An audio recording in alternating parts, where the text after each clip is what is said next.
So this talk reflects the way that I like to guide the gallery, and that's using a combination of both history and artifacts, using the history to highlight the artifacts.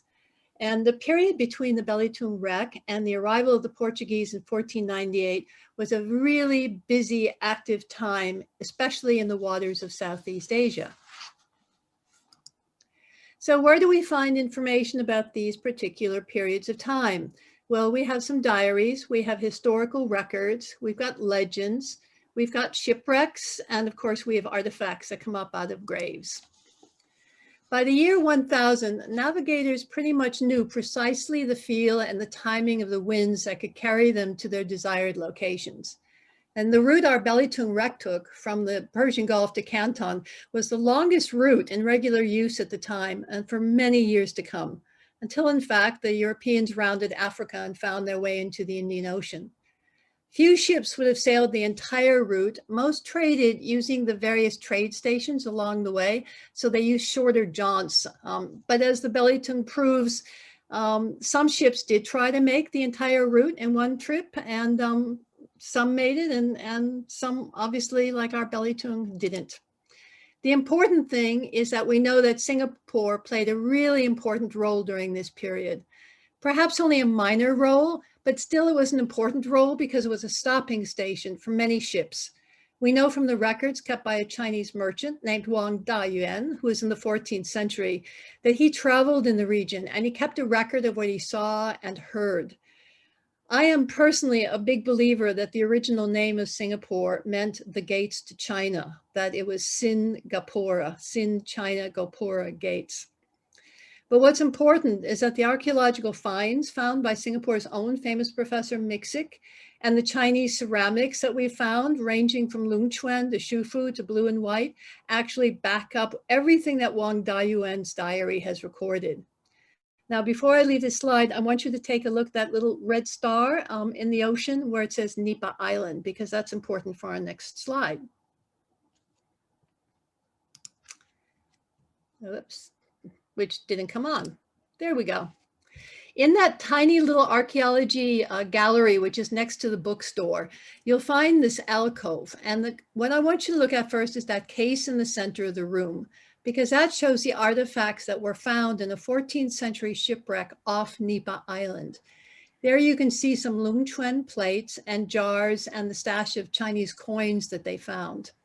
Then if you step over to that little window overlooking the concert house, that you'll see when you're guiding, you can remind visitors that dumps are one of the archaeologists' favorite hunting grounds because they include rich deposits of historical evidence. And the lawn right along the river there was one of Singapore's local dumps ranging from the 14th century. And why? Because it ran very, very close to the shoreline where the ships would put in for fresh water, which they would get from on top of what today we know as Fort Canning Hill. And if you remember that Beach Road was originally by the beach, then you'll remember that very easily. Stepping back out into the hallway, we see how valuable some of these early trade wares were regarded. Local ceramics were still in the earthenware stage in many parts of the region, especially the areas we know as island Southeast Asia. And they were very basic in shape and finish, which is why these glazed stonewares that arrived as trade goods were so highly regarded.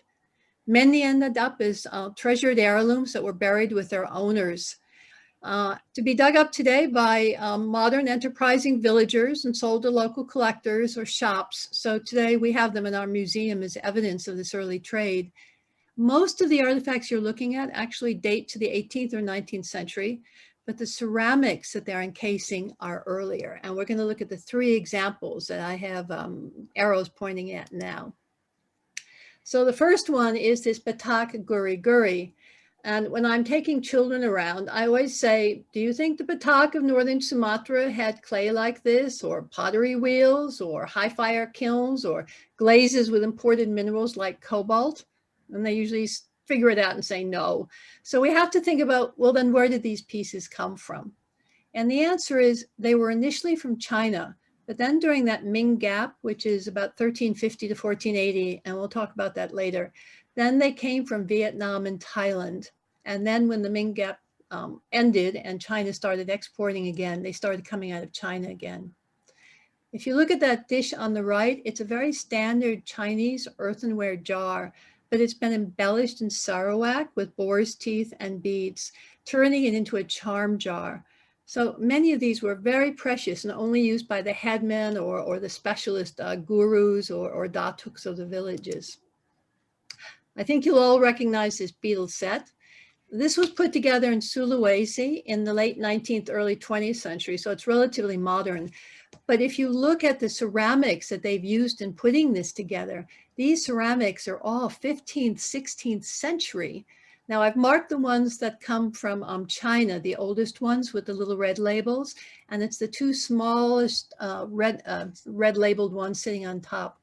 But the other pieces are all Vietnamese, and it's pretty easy to identify them once you pull out some of the Vietnamese ceramics that we have sitting in the other case, because you can see how the motifs are almost identical.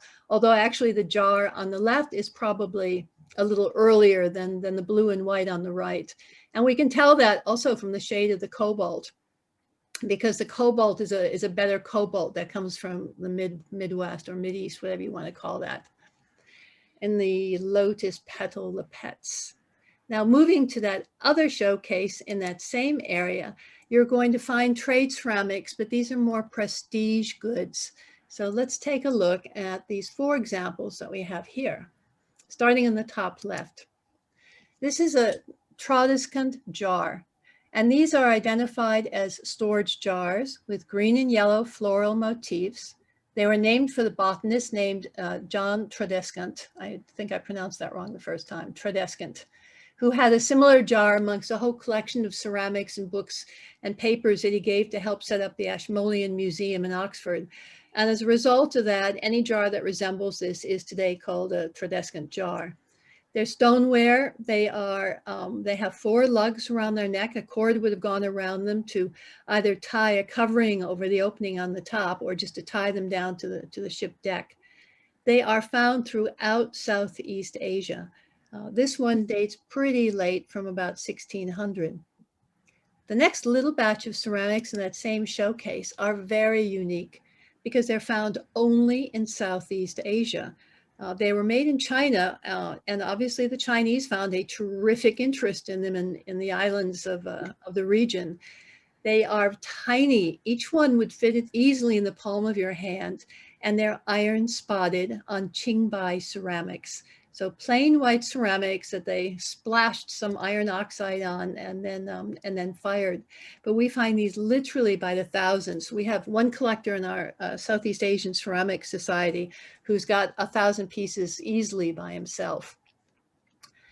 One of the other pieces in the same showcase is actually a very unusual piece.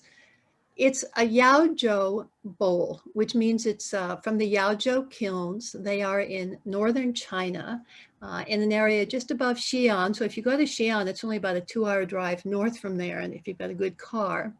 And what's unusual is that when we talk about Chinese ceramics, we always like to talk about the white ceramics of the north and the green ceramics of the south. Because we know in the north, the tribal areas preferred white. That was their sacred color. And in the green, they preferred celadons or greens because it more closely resembled the jade that they found there. So to find a green celadon from such a northern kiln, highly unusual. And these Yaozhou ceramics are beautiful and very easily recognized because they are solidly, they have a solid, smooth surface externally. But then you take a little looped tool, that's from my toolbox on the upper part of the screen, but you take a tool, they probably just use a piece of bent wire or something, or maybe even like a clamshell, something just so you could scoop out a design into the clay. And then when you dip it into the glaze, it'll pool and be especially deep with glaze in those parts where you've sort of hollowed it out. So by doing only one firing, you get these beautiful two colors. But what's unusual about this bowl is not just that it's a celadon from the north, but it was found off the eastern coastline of Vietnam in a little place called the Cham Island. And we know that China and this part of Vietnam had a massive trade going on for a long time between the 7th and 19th century. This bowl was found in a grave, and it had a gold ring and an earring inside it as well. So it's a wonderful example of trade goods flowing back and forth in the region. The next pair of bowls in the same little display case was probably made for the Japanese market, but we know that a number of them also made their way to Iran and Turkey. It's a very nice plain white porcelain, which was fired once at a very high temperature to get that beautiful glossy white porcelain. And then they applied a red glaze, which fires at a lower temperature. Whenever you see these bright colors, if you fired them at the temperature you need to fire porcelain with, the color would just all fade away. So you fire 1400 degrees the first time, and on these it's around 900 or 1000 degrees to get these beautiful bright reds and some blues and some of the other colors we'll see again. And then after that firing, you need a third firing because you need to apply the gold.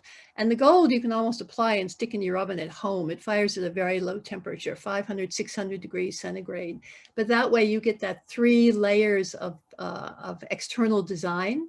And we call them kinrande because that's what they're known as in Japan. But these probably made it to Iran or Turkey. I don't know. I don't know the provenance of these particular bowls, but they're a nice example of how bowls made in China were made to measure actually for foreign markets.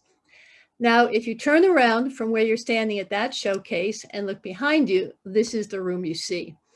And I know it looks boring. Every time I'm guiding in this room, I see visitors stick their heads in and then they turn around and walk out. But I think this is one of the most exciting places in that entire first floor. I just love guiding this little space. So let's start on the left with those large jars. These you'll know as martaban jars. They're referred to as martaban because that is the coastal town along the southern coast of Myanmar or Burma, whichever you prefer to call it. And that was such a busy port that a lot of these jars were traded from there or just ended up there. They may have been made up country in Burma. This is a slide that I took 3 years ago when I was on a river traveling in Burma or Myanmar, and you can still find them making these large jars. And you see all that hay on the ground behind these ladies? They were doing exactly what they did on the Belitung. They were taking smaller jars and they were packing them with that straw inside these giant jars. And then they were putting them on those tiny boats you see in the river, and then they were shipping them down to the ports along the coastline. But we know that these jars were made in several locations, probably including the coastline, southern China, Guangdong, Fujian, around there, because we find them all over. We find them in Africa. We find them in South America. We know that the Spanish trade ships that were going from Manila down to Peru and Mexico often took these large jars. And why not? I mean, they're perfect. You can put water in them, food, dishes, oils. So they are just a wonderful record of how these products spread all around the region. This is the room where you can also begin to introduce the Portuguese. So I like to call this the Portuguese room. Now, a couple of years ago, I was in Portugal and I went to Belém, which is along the port there. And they have this incredible monument dedicated to Henry the Navigator. And in my generation, we all were taught that Henry the Navigator was this wonderful Portuguese king who sent out his ships to explore the world, and eventually they made their way to Asia. And I was really shocked to find out that that is really 90% myth or wannabe story. This monument was only put up in 1940, so it's fairly modern, but I still think it's very good because it shows Henry standing up there holding a boat, and then it shows all of his hidalgos. And really the reason that they left and they went out and started exploring is because these were all the rich sons of the Portuguese nobility who needed to prove themselves. And so if they had some family money, they would head out through the gates of Gibraltar and start searching and exploring those little islands. But even more importantly, what they wanted to do was conquer the Islamic lands. And that's the real reason that Henry sent out these ships full of his men. And if you look further down this group of hidalgos, you'll also see a lot of priests and missionaries.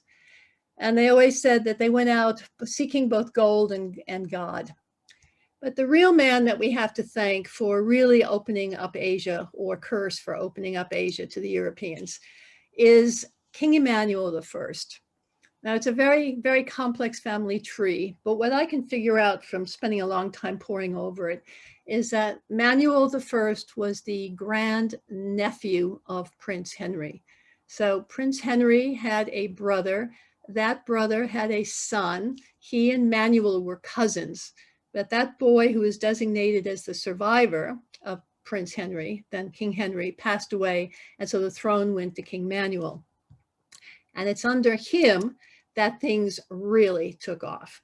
And the reason why is because people, frankly, just got sick and tired of Venice hogging all the trade in the Mediterranean Sea. They were paying extortionate prices to Venice, who up to 40 times actually what the Venetian traders were paying their Arab sources for the same sort of Asian cotton and silk that they felt they could get for themselves, not to mention spices and peppers and all that they saw coming into Europe, frankly, via Venice. So they went to Genoa, which at that time was a great rival of Venice, and they frankly borrowed a lot of money from the Genoese aristocracy to finance their trips out of the gates of Gibraltar and into the Atlantic Ocean. And yes, they were sort of looking for new lands and new territories, but not really. They were just exploring the ocean. They're actually more interested in going north than going south, but sometimes they got blown off course, and then they went south, and they began exploring the coast of Africa. So you see on the left, the Portuguese coat of arms, which you really should recognize, and a little foreshadowing of who's going to actually make it in the end of Vasco da Gama. At the same time, Spain was also sitting on the far end of the Atlantic Ocean, and so they felt also they should put their ships out to sea. And coming to the late 1400s, so it was this mad dash for who could actually get the furthest and find the newest lands. So as you all know, Christopher Columbus was eventually funded by Spain with money from, he was from Genoa, and he had money from both Genoa and Spain, and headed across the Atlantic. And meanwhile, the Portuguese explorers kept moving south along the coastline. And I think this is a terrific map. It shows at first the explorations really were just sort of west, so Madeira, the Canary Islands, Cape Verde. And the real reason the Portuguese didn't move more quickly down the coast was because they really, yes, they were looking for a route to the spice lands, but what they really wanted was African gold. And that gold was coming up to that the northwest coast of Africa. So they did a lot of exploration and conquered a lot of areas and set up their Christian crosses across the shoreline there. But there was a little interest in seeing, could they get to the Spice Islands? So eventually, as you can see on the map, they made it to the Cape of Good Hope in 1488. But then it took 10 more years learning how the winds blew and figuring out how to actually get around that tip of Africa and over and into the Arabian and Indian Sea areas. Once they got there, though, they learned very quickly. And I think it's really interesting to know that after Vasco da Gama's return in 1499, in the next 5 years, 81 Portuguese ships followed in that wake. So I want you to take a look at my gold stars on this map. These were the three main ports, and you're going to hear a lot anyway about Malacca and Goa. So Hormuz was very important because that controlled all of the trade that was going across the land and towards Venice. So they wanted to get in on that. The west coast of India was really important because you couldn't make the trip all in one season. You had to have a port to put into. So that west coast area was important. And then Malacca, of course. So these were all the rest stops where you could put your ship in, you could fix things, get some fresh water before moving on. So the Portuguese eventually conquered the area, as you know, dominated Southeast Asia throughout the 16th century. They were the first European colonizers. They strategically built forts and settlements on small islands and peninsulas. And they did that also to defend their ports and their trade area and to keep others out. But their appearance in this region really completely changed the trade. Formerly, the trade really had been under the control of Chinese and Arab and Gujarati traders, and they were the ones moving the porcelains and the silks and the spices over to Europe, either up the Red Sea or across land. That made Venice so wealthy. But all of that stops. And now we come to what I know is the most boring display window in ACM, but I think it's absolutely fascinating because of the stories you can tell here. One of the reasons Malacca was so important and has been so important from at least around 500 CE is because of its tin. And we know that Chinese miners and Chinese merchants and lots of other people were going there throughout all these years from about 500 on because of tin. And what's the reason? What is bronze made of? It's made of tin and copper. So tin was a crucial substance if you were going to be a bronze making society, as we all know China was. And because tin was so valuable, its value was calculated just by weighing chunks of it. You know, you wanted to buy something or trade for something, you just threw a chunk on a scale and you weighed it. There was no need to do anything else with it. But it was the Chinese miners who came to the area who were very superstitious. And whenever they began working in a new minefield or a new area, they would make a sacrifice, usually a chicken or a small wild boar, something of that sort. But along with that, they began shaping tin into animal forms. And eventually they had so many of these animal forms, which were worth something, that they began being used as currency. And people enjoyed them. You could keep them in your pocket and you just threw it on the scale and that was the value. You didn't have to strike a perfect coin that had to have a perfect weight. You could just weigh whatever you were carrying. Well, when the Portuguese came along, they scooped up all of these animal figures and they melted them down. And now we go to the upper left corner of that display case where you see those two coins I have circled. And they melted them down into the first tin coinage in Portuguese Southeast Asia.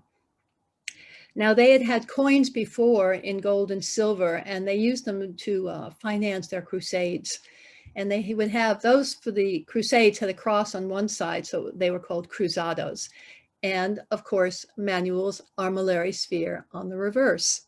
But the first tin coins that they made together for the Portuguese Goa and Malacca and thereafter were called bastardos. And I think that's so easy to remember because I think if I'd been living in Malacca, I would have thought of the Portuguese as bastards also.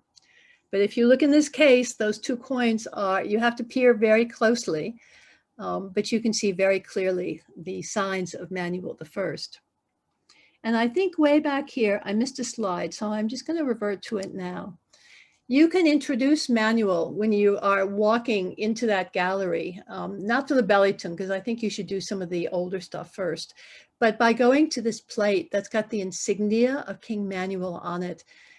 The front of the plate you see on your left, it's the back that I want you to see. And you see on the back of that plate, you see the armillary sphere, and just on the right and the left, you see King Manuel's coat of arms. We know that that plate was made in the very early 1500s. We can tell that by its porcelain, but you look at the coarseness of the bottom of the plate, and we can tell that by the color of the blue also. If you look at the front of the plate, it doesn't look like very much. I don't know if I can get this. I had, will that work?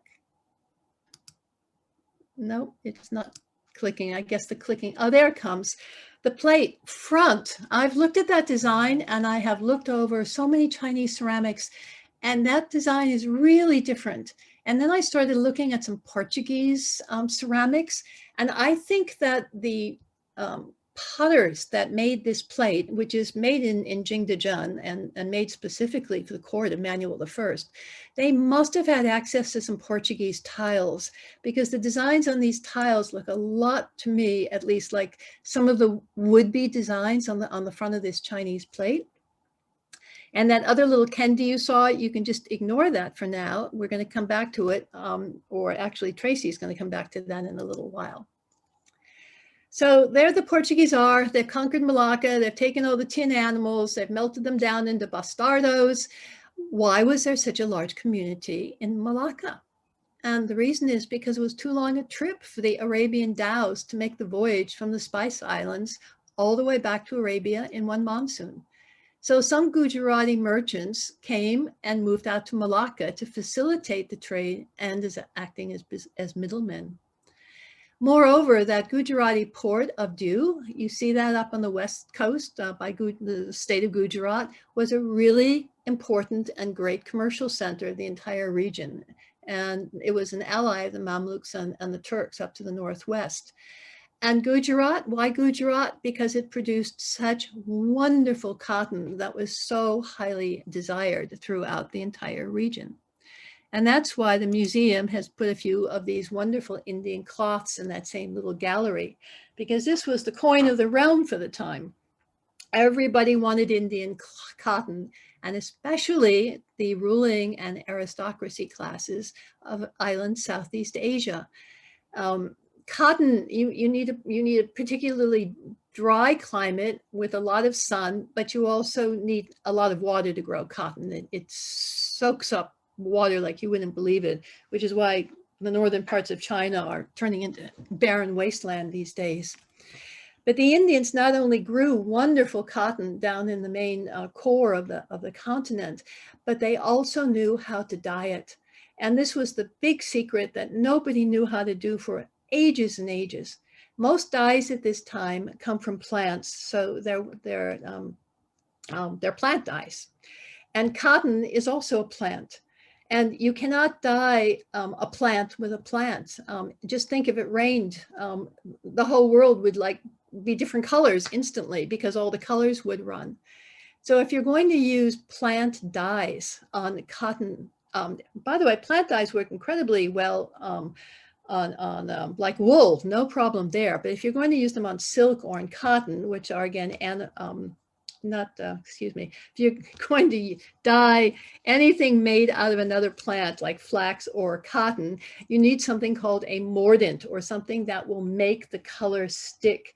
And mordants is a very odd little, what should we say, collection of chemicals which make the dyes meld well with the cotton fabrics.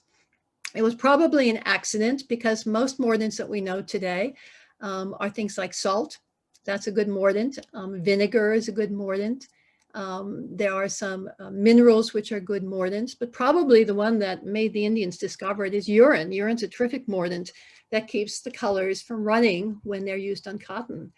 So I think maybe some of the women who are listening to this will know. I know I was taught in my teens by my mother that if you buy a brightly colored cotton blouse, make sure the first times you wash it by hand, and you add vinegar to the water or salt to the water or baking soda, and then the colors won't fade as quickly.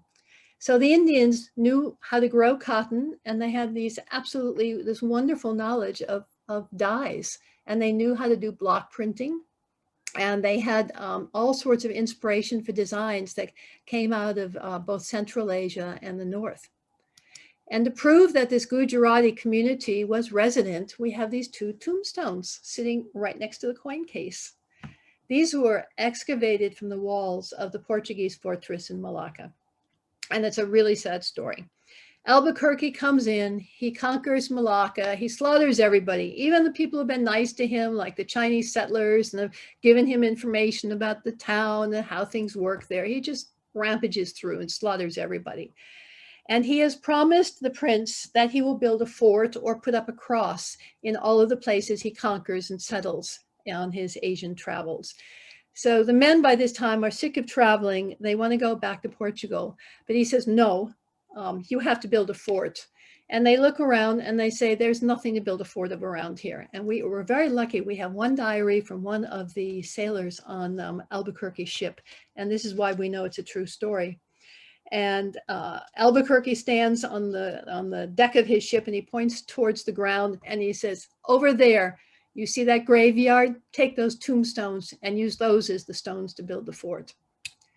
And we never knew that this was a true story until the 1940s, when British engineers began excavating that fort, the Portuguese fort. And sure enough, inside the walls of the fort, they found these tombstones that Albuquerque's Fidalgos had dug up to build that stone fort. So when you're in Portugal, they speak very glowingly and of how they came into the region and they were welcomed. But I think this painting on the bottom is a much more realistic view of probably the way the Portuguese arrived in our part of the world. There's just no way they moved in quietly. You read the histories and it was slaughter the whole way. And because of their reputation as being the bastards that they were, China, when they got to the Chinese coast, refused to let them in. Word had already gotten back to China. That's why eventually they had to settle up just a trading post in Macau in 1557. In the meantime, a ship that had been going up the coast of China ran into a storm, a Portuguese ship, and it had landed off the southern edge of Japan. And the people very kindly took the sailors in who would have been marooned there and took care of them. And a ship came back and said the Japanese are actually much more hospitable. And so Portugal started sending ships up to trade in Japan. And then finally they were allowed to settle down and trade in Dejima from 1634 for a few years. And that's another story which you're going to hear about later. Now, at this point, before we move on, you can sort of nip into that vault room. Now, you're going to hear about that plate on the left from Tracy in the second half, but I want you to know it's during the Portuguese period that this plate is made in Jingdezhen in China for export. And she'll tell you more about that. And the red lacquered bowl that you see originated as a white porcelain bowl, which then was covered in this beautiful colored red glaze, and then it was exported. And it was after it had been exported to the Ottoman court in Turkey, where they scratched in the grooves to put in the gilded copper wires, and they added the emeralds and the precious stones. And there are quite a few. If you travel to Turkey and the Topkapi Museum and places like that, you'll see quite a few of these Chinese dishes there. And these all come out of this Portuguese, this period of the 1400s, 15th century, 16th century. And the favorite of everybody in that little room, of course, is the dancing lady. And Tracy's going to tell you a lot more about that. But I just want to point out to you, because this is one of my bugbears about not FOM, but ACM, is their roots notes and the book treasures that they give us. So they correctly identify this is made in Jingdezhen, so in the kilns there, around 1550. And then they say there's a drawing of an almost identical ewer in an album commissioned by the Mughal Emperor Jahangir around 1600. Well, my history says he ruled 1605 to 1627. Okay. And then it continues, which suggests that he may have owned one of these pictures. Well, this actually, as you probably have figured out already, this is a Chinese water dropper made for export. There's only going to be a little stream of water coming out of that lady's arm, right, when that's used as a little water dropper, water dispenser. If you were drinking wine, it would have to be an awfully delicate wine or you'd be very impatient. But the reason I'm showing it to you now is I want you to think, okay, if this was already in India around 1600, how could it have gotten there? Because the Dutch aren't there yet. It's only the Portuguese, really. And the answer is that the Mughals and the Portuguese actually, I won't say they got along, but they were in very close contact. Akbar, who reigned from 1556 to about 1605, welcomed the Portuguese and their missionaries as Christians. Maybe he was curiously interested, but the real reason is he wanted to keep an eye on them. And they, of course, wanted to keep an eye on what was happening in India. So my suspicion is that this actually got to the Indian courts by Portuguese merchants. And I think that makes it an especially interesting piece, something that's made in China, probably taken by Portuguese and ends up in an Indian court. Now, the Portuguese, of course, are getting immensely wealthy from all of this trade. Manuel is now known as Manuel the Fortunate, the lucky man. And he really takes it beyond belief. He begins parading around Lisbon with an elephant and a rhinoceros that had been brought back to him from Africa. He has an Iranian retainer on a beautiful Iranian stallion who's got a leopard who sits perched on the rear of the horse as he rides through the city. And in the front, of course, are teams and long rows of slaves that were also brought up from Africa. So here you see this wonderful painting of what Lisbon would have looked like in that painting. And Manuel's fame became so great that even the Pope heard that he had an elephant and a rhinoceros. And of course, the Pope felt he should have something of similar value and worth. So Manuel said, not to fear, I'll send you a rhinoceros. So another African rhinoceros was brought up to Lisbon, and it was put on another ship, and it was chained to the deck, and off they went into the Mediterranean to be taken as a gift to the Pope. But they ran into a squall, and the ship sank. And because this poor rhinoceros was chained to the deck of the ship, the rhinoceros went down with the ship and obviously was lost. But over time, the carcass of the rhinoceros washed up on shore and was saved, and large crowds came to view it, and people sketched it. And we don't know whether Albrecht Dürer actually saw the carcass or he just saw sketches of it. But this is one of the most famous art history pieces that you'll see of all times. And this is its origin. It's all because of Manuel I, the search for gold coming out of Africa, the discovery of Southeast Asia.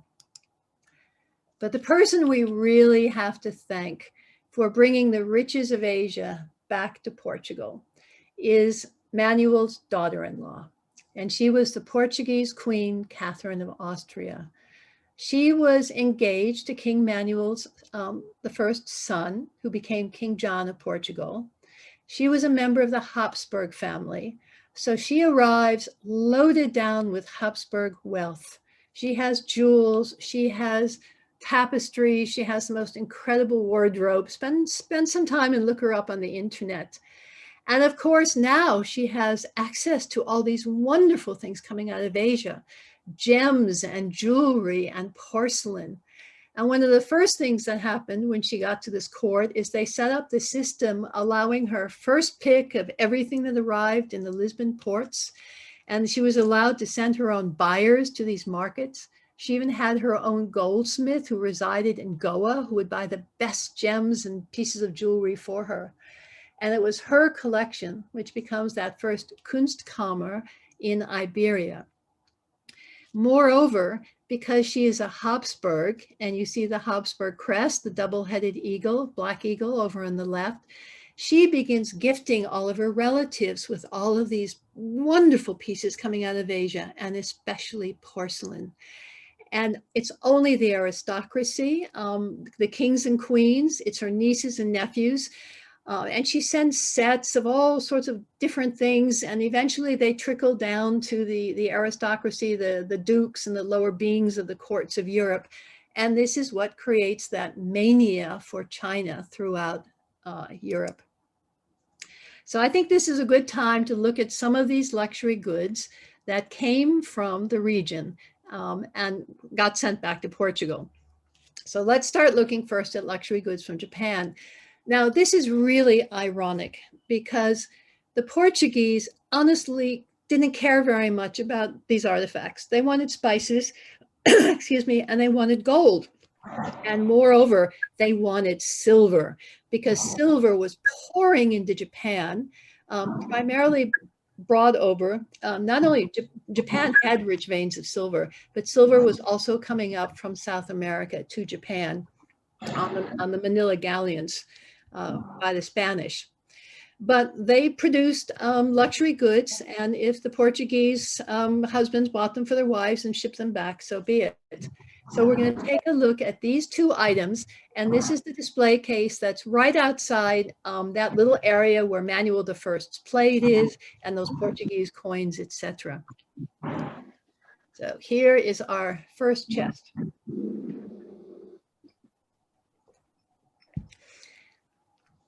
These chests were made utilizing the toxic sap of native lacquer trees. And I've made a few slides here quite heavy for you, so you'll have the process written down and you can give your hand a rest right now, which were then decorated, sprinkled with silver and gold dust, inlaid sometimes with mother of pearl.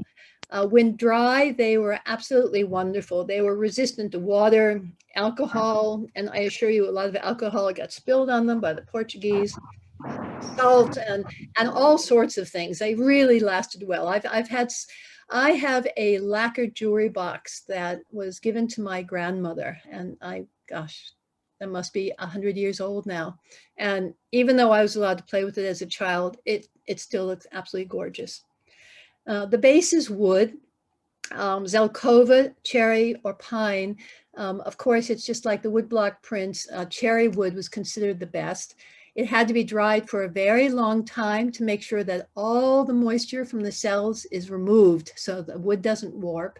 And then it was shaved very thin and sanded to create the thinnest possible yet strongest layer. And it was said that light could be seen through it. I don't know if that's true or not, but that's what it says.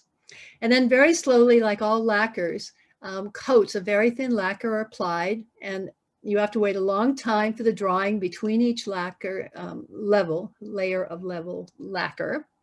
And different layers are mixed with different substances, fine clay and then some fine earth or ash. And then eventually you can add colored lacquers. And each layer as it dries has to be smoothed down and made perfectly clean and smooth for the next layer to be applied to it. And then finally, at the end, you can put in your mother of pearl inlays and sprinkle that gold and silver powder on. And it's that gold and silver powder is just the way they used to decorate some ceramics in China. They were put in a tube, and then you would sort of blow through that tube so that they would spread out in a fine mist. And then the last step was a layer of clear lacquer to protect that design. And then again, they're polished one more time to make that beautiful finish. Now, very often, these chests also involve stingray skin. But here's the truth. What looks like and feels like stingray skin is not really stingray skin. Stingray skin, I don't know if you've seen a stingray close up. I almost got stung by one once off the coastline of South America. So I've seen one very close up, and it's frightening. It's made up of tiny teeth-like structures, and they're called dermal denticles. And they have to be, once you catch your stingray and kill it, you soak the skin, and eventually these little particles will separate from the skin. And then they're very carefully washed to remove all that organic material of the skin from them. And then they're passed through sieves to make sure they're very fine. And then they are sprinkled onto the surface before that top layer of lacquer is applied. So we really should not call it stingray skin. We should really call it something like sprinkled denticle technique, but it's what gives that absolutely beautiful finish. Now, if you looked at that chest carefully in the beginning, you'll see, or should have seen, that there's tigers on it. And I want to tell you how you identify Japanese tigers from Chinese or Korean tigers. Japanese tigers have these very flat heads and broad, flat noses. And the reason a lot of art historians say that they're portrayed like this is because tigers were not indigenous to Japan. And the only tigers they saw were tiger skins that were brought over. And of course, then the head is flat. Whereas the Chinese and the Korean depictions of tigers, they have very large tongues, very large, which are usually sticking out. And they have very sharp pointed ears that to me look more like cat ears, but very, very pointed. So that's just an easy way if you're looking at a smaller lacquer object, which isn't obviously a Namban or a Japanese piece of lacquer, to tell what its origin is. The next piece in that little cabinet is this tiny little mother of pearl cabinet. It's not that tiny, but compared to that chest, it's tiny. It's about the size of a toaster oven. And the shape was based on the European writer desk called escritório in Portuguese. And it had little drawers, and each one had a lock, so you could put your love letters or secret letters or correspondence you didn't want people to read, and perhaps money or maybe even jewelry in them, etc. It's all inlay with mother of pearl on a black lacquer background, and then usually gold is used for embellishments, and brass locks, etc. And the inlay work you see here, that design, which looks like a Chinese coin design, it's a version of the cash pattern that we all know so well from China. And it became a very favorite popular design in Japanese lacquerware, as I've noted. Now, the other place to see some of the luxury goods that have come from Japan and this part of the world, and also India for the Portuguese, you have to walk down the hall and you have to go into that back room. And we're going to look at a few pieces in this room, and they will include luxury goods brought back from India. So let's first look at this Coromandel chest.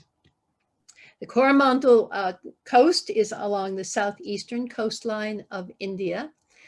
Chests like this were commissioned very often by the Portuguese. You find them on all sorts of ship rolls when you start looking through for goods and what they were shipping back. Gold was applied on lacquer. They used more vegetal scrolls and Chinese-inspired mythical animals and designs on these chests that come from the Coromandel coast. On this one, we have a very beautiful carved front panel with grape clusters and a pair of dogs. And this is made, ACM wonder if these are Iranian-inspired. I actually haven't spent the time to look up and see if this is an Iranian design or not, so I'll take ACM's word on this. But just to point out that this was also commissioned by the Portuguese from one of those areas that they controlled during the 1500s. Now, if we stand back from the room and we take a look at it, we see some small pieces. And the first one we're going to look at is this tortoiseshell casket, which was made in Gujarat, India.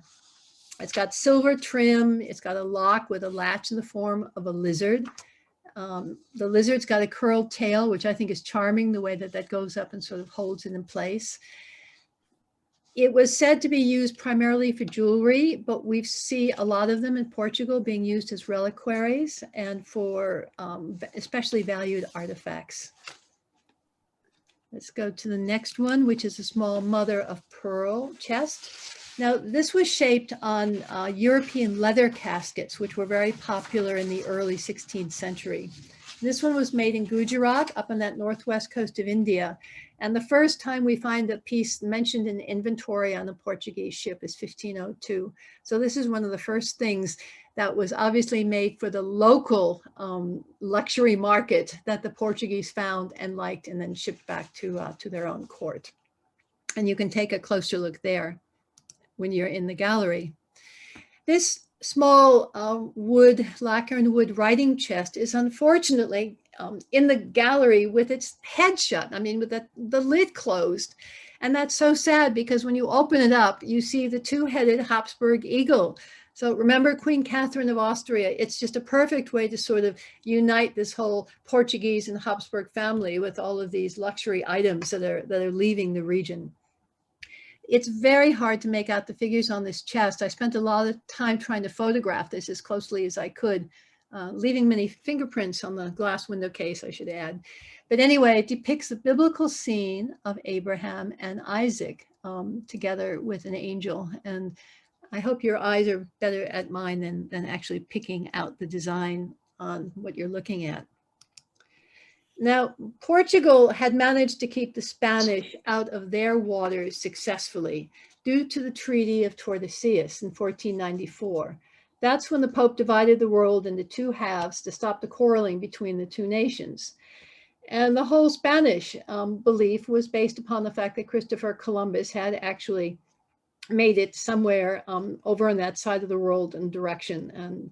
And so he should get a claim. And also it was a Spanish Pope at the time. So there might've been some bias being held by the Pope when he made the decision to split the world equally between the two nations.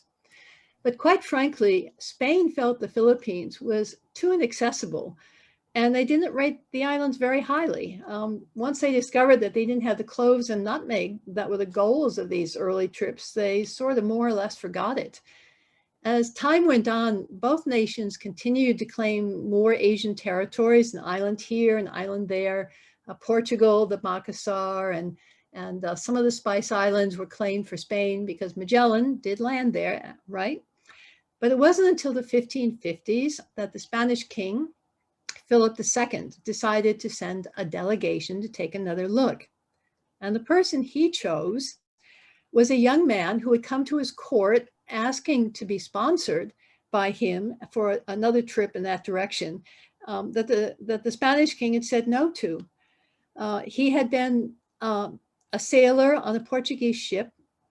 Excuse me, not a Portuguese ship. I don't know what ship he was actually on, but he was captured by the Portuguese when he was still in his teens, and he was stuck for 11 years in detention, under Portuguese detention.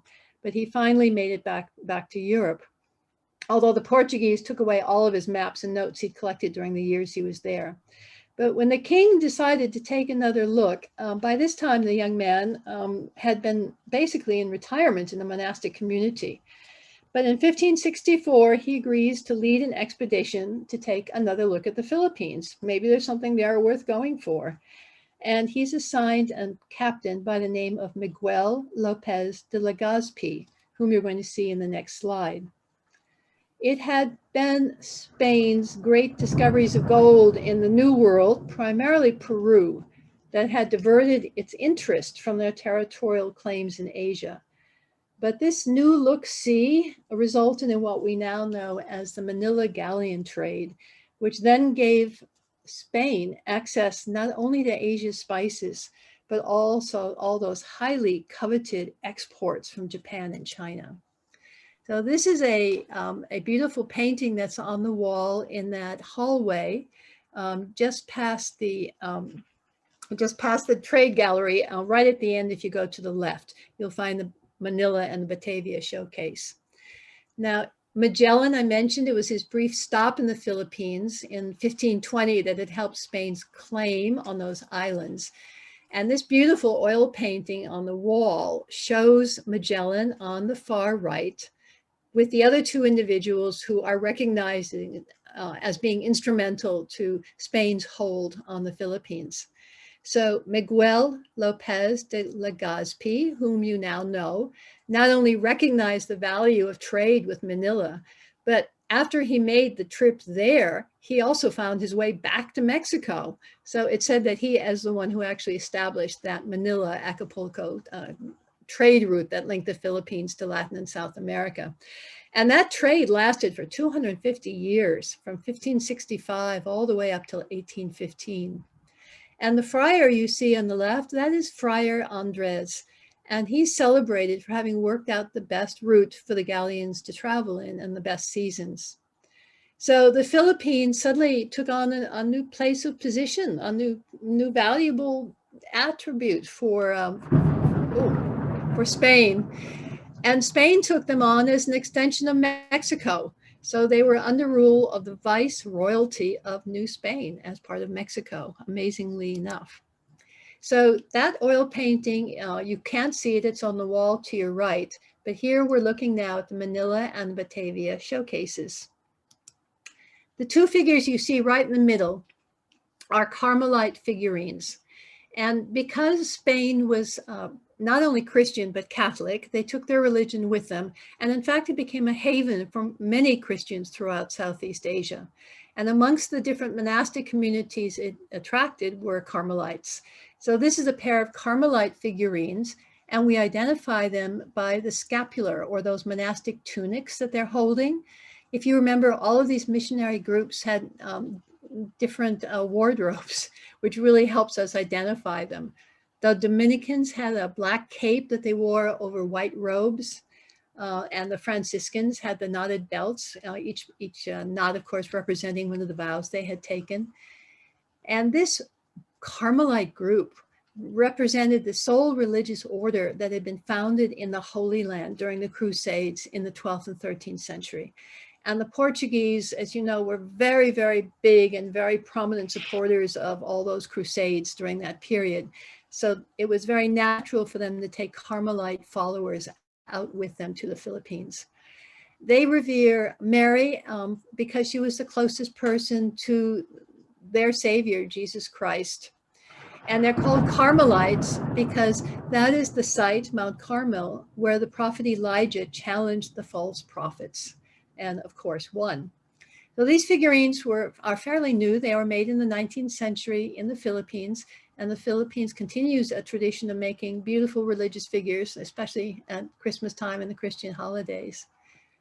And the other item that you should notice is this pair of gilded silver cruets in that same showcase, because there you can see the Franciscan order's influence. These were obviously made for the Franciscans. If you look very closely, you see that the crosses, the crucifixes, bear a pair of arms that are crossed and nailed to the cross. And that is the motif. If you go up to the Christian Art Gallery, you'll see it up there as well. We now come, I'm gasping, to the Ming Gap. All these years, the Chinese had been exporting ceramics, not only to Southeast Asia, but because of the merchants and the Southeast Asian merchants and the Central Asian merchants, they had been flooding across the world. But the export of Chinese ceramics to Southeast Asia stopped suddenly.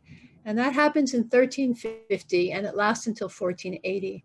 And that's because of the political chaos that accompanied the transition between the Yuan and the Ming dynasties.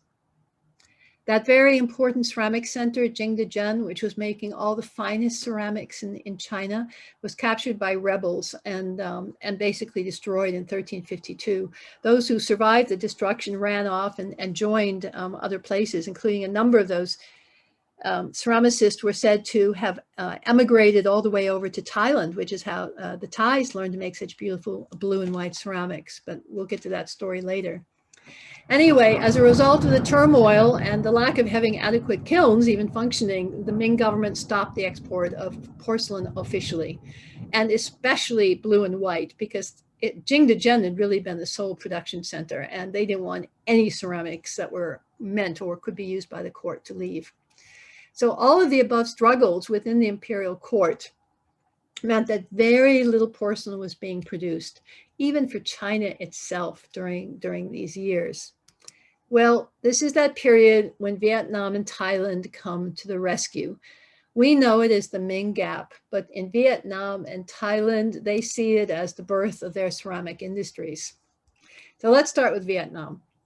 There was an ancient port up along that northern coastline called Van Don, which is today's present-day Van Don Island District. It's right around the Gulf of Tonkin. And they have always had strong commercial connections with China and Southeast Asia, major trading port. And we find so many shipwrecks up there, and many of them are quite famous. Middle Eastern merchants have been documented there since at least the 11th century. And they were also probably the middlemen providing cobalt from Iran to both China in the north and Vietnam further south. Well, when this Ming Gap comes along and the Vietnamese potters realize that there are no ceramics coming out of China to meet these markets, they go into high gear and they start producing their exports to fill that gap. So here's Patricia, do you want to take a break? How about a 2-minute break while I have a sip of water? Thank you. I see you let me know. You let me know when you're ready to speak again.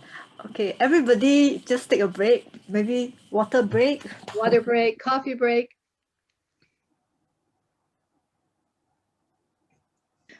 Yes. Aren't you all glad? Yeah, aren't you glad you're home? It's raining and thundering. I know. What about you guys? Is it thundering there? Yes. Yes. Yeah. A day can't go by without, right?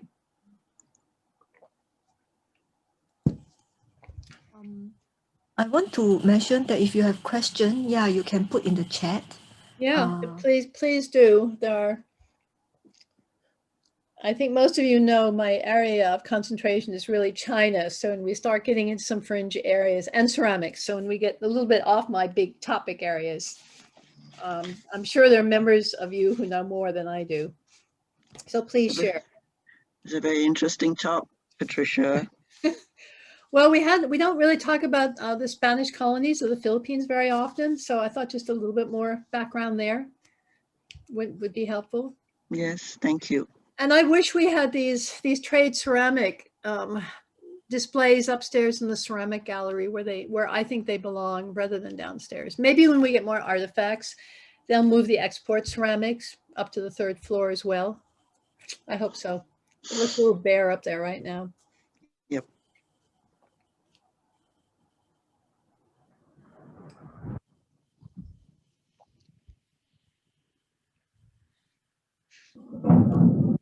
Robert Chan and Kim Chua, are you there? Yes, I'm here. Okay, Robert. Kim, are you there? Hi. Okay, hi. Thank you. We're just gonna mark the attendance. Thank you so much. Sorry about that. I was rushing. I had to work half day today, so I was rushing home and it was Okay. raining. Sorry about that. No problem. Thanks. Thank you. Okay. Patricia, Yeah, ready? whenever you are ready. When you're Okay, so we're back in the main trade gallery on the 1st floor, and here's the Vietnamese trade ceramic exhibition window. And I'm just going to look at the 4 items that got little red arrows pointing towards them.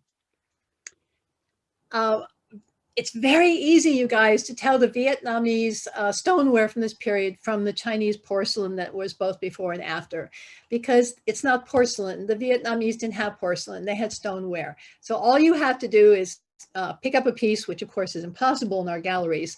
But if you look at it, it doesn't have that nice glassy finish like porcelain has, those beautiful white and blue glazes. It looks duller. And you see that very well in these examples. Not only that, but the clay up in Vietnam and also over in Thailand is quite iron rich. So they didn't have a really nice white clay. So they used a white slip to create a nicer white base for their blue decorations. Because by this time, cobalt was coming into the region. And even China had discovered that they had cobalt only a couple hours from Jingdezhen. They just never knew it before. So the finishes look flatter, but they were making blue and white. And you can see that they were fairly close to the Chinese designs. Now, the kendi on the left is obviously made for Southeast Asian markets and decorated with birds. And a lot of the little trade ceramics that we find from shipwrecks, a lot of those little jars you see them even in shops in Bali and places like that, have these little birds on them. A lot of their smaller pieces are decorated with these little birds. And their larger plates, the one on the right is a very good example. 16th century, so a little bit later with the lotus design. And this again is a larger plate, and so it's made for export. It's not made for domestic use. They also exported to other markets, and one of the most popular markets for them was Indonesia, where they made a whole series of these little humorous stoneware figurines. And I think most of you have seen this one and know it quite well. I wish they would tilt or turn it a little bit more in the showcase so you could see that Chris that he's got in his back a little bit better. But this is a typical made for Indonesia piece. Vietnam was also very good at making celadons. And the reason why is because Vietnam had been a colony, a protectorate of China for 1,000 years at this point. So a lot of Chinese potters had come down into Vietnam. They knew their celadon, they knew how to make it, they knew the glazes. These pieces are really quite beautiful. It's only the black and white and the blue and white that are a little bit more obvious, not up to the same quality. So now we move over to Thailand, and I know Thai ceramics confuse a lot of people, and I think that's because of the names. Sukhothai became the capital of ancient Thailand after it freed itself from the Cambodian Empire. And they started producing ceramics because they wanted to build a new capital city and they needed buildings. So Sukhothai started doing architectural ceramics, and another type of ceramic we'll look at in a minute. Si Satchanalai was located just a little bit north of the old area of Sukhothai, and they had a lot of kilns in production. And over time, people just began confusing and interchanging the names one for the other. There are a few where you must call them Sukhothai, and there's some that you might want to call Si Satchanalai. But if you call all of them Sawankalak, you'll be fine. You will not be wrong. And there are three main shipwrecks which have given us all of our information about Thai export ceramics. And I put the names here. So when you get the slides later, you can look up and read a little bit about these shipwrecks and the quantities of ceramics that were found on them. Now, I'll start with Sukhothai because you cannot get this wrong. Sukhothai is the only Thai kiln center that was making this trademark fish dish.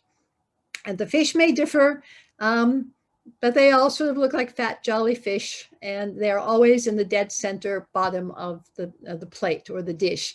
The rims may vary. I've given you some plain rims. I've given you a striped rim. I've given you something that looks like a bird track rim.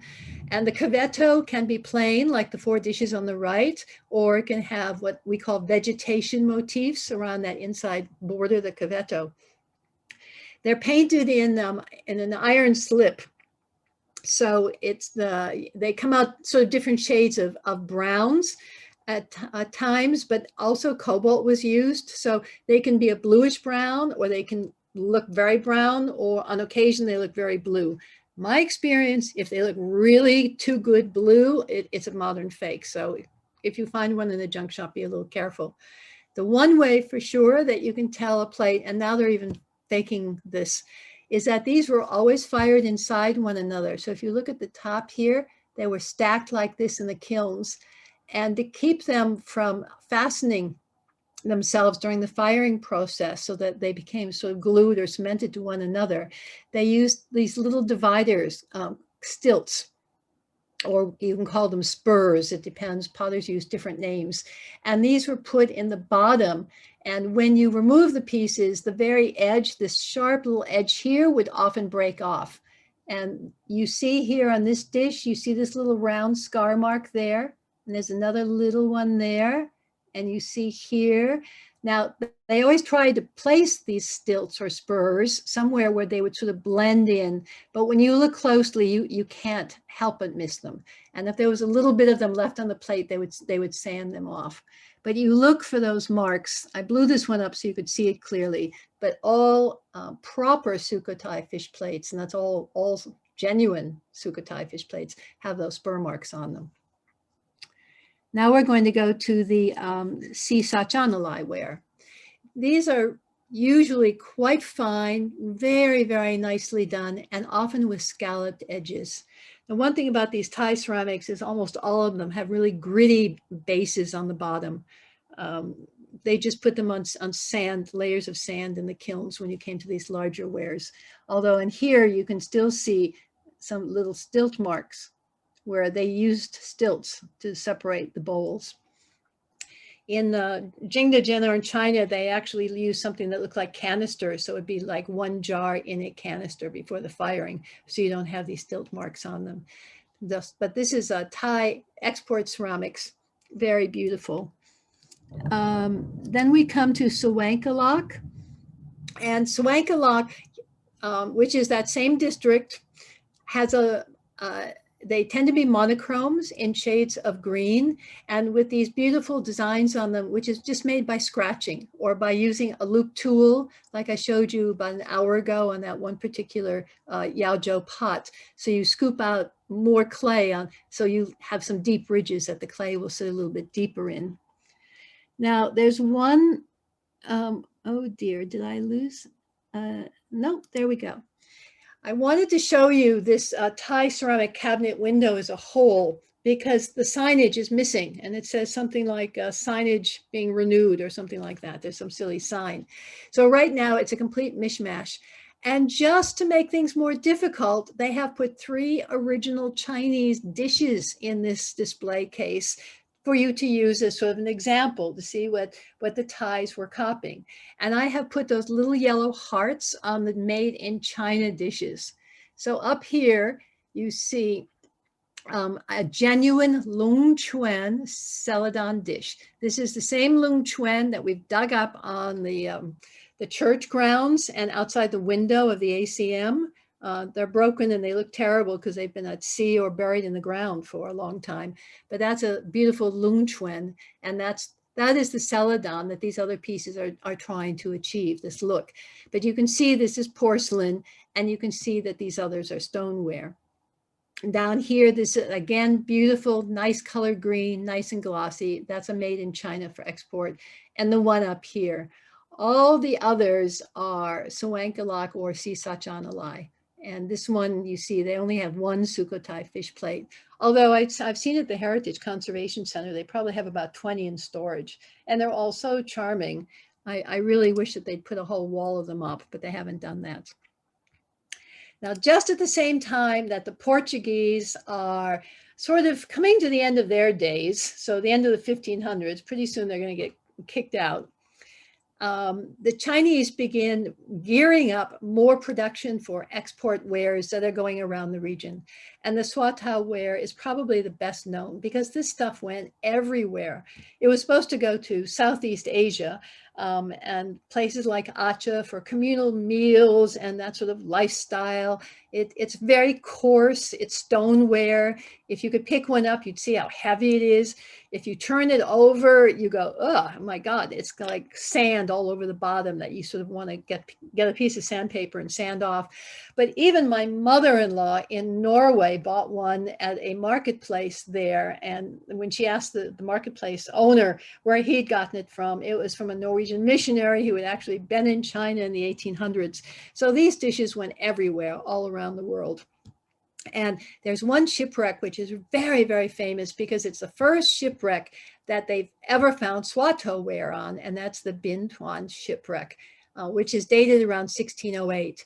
And that's how we can say fairly certainly that we know that they started making these sort of dishes, Swatow ware, in the late 1500s, and then right on up. That was our first consignment.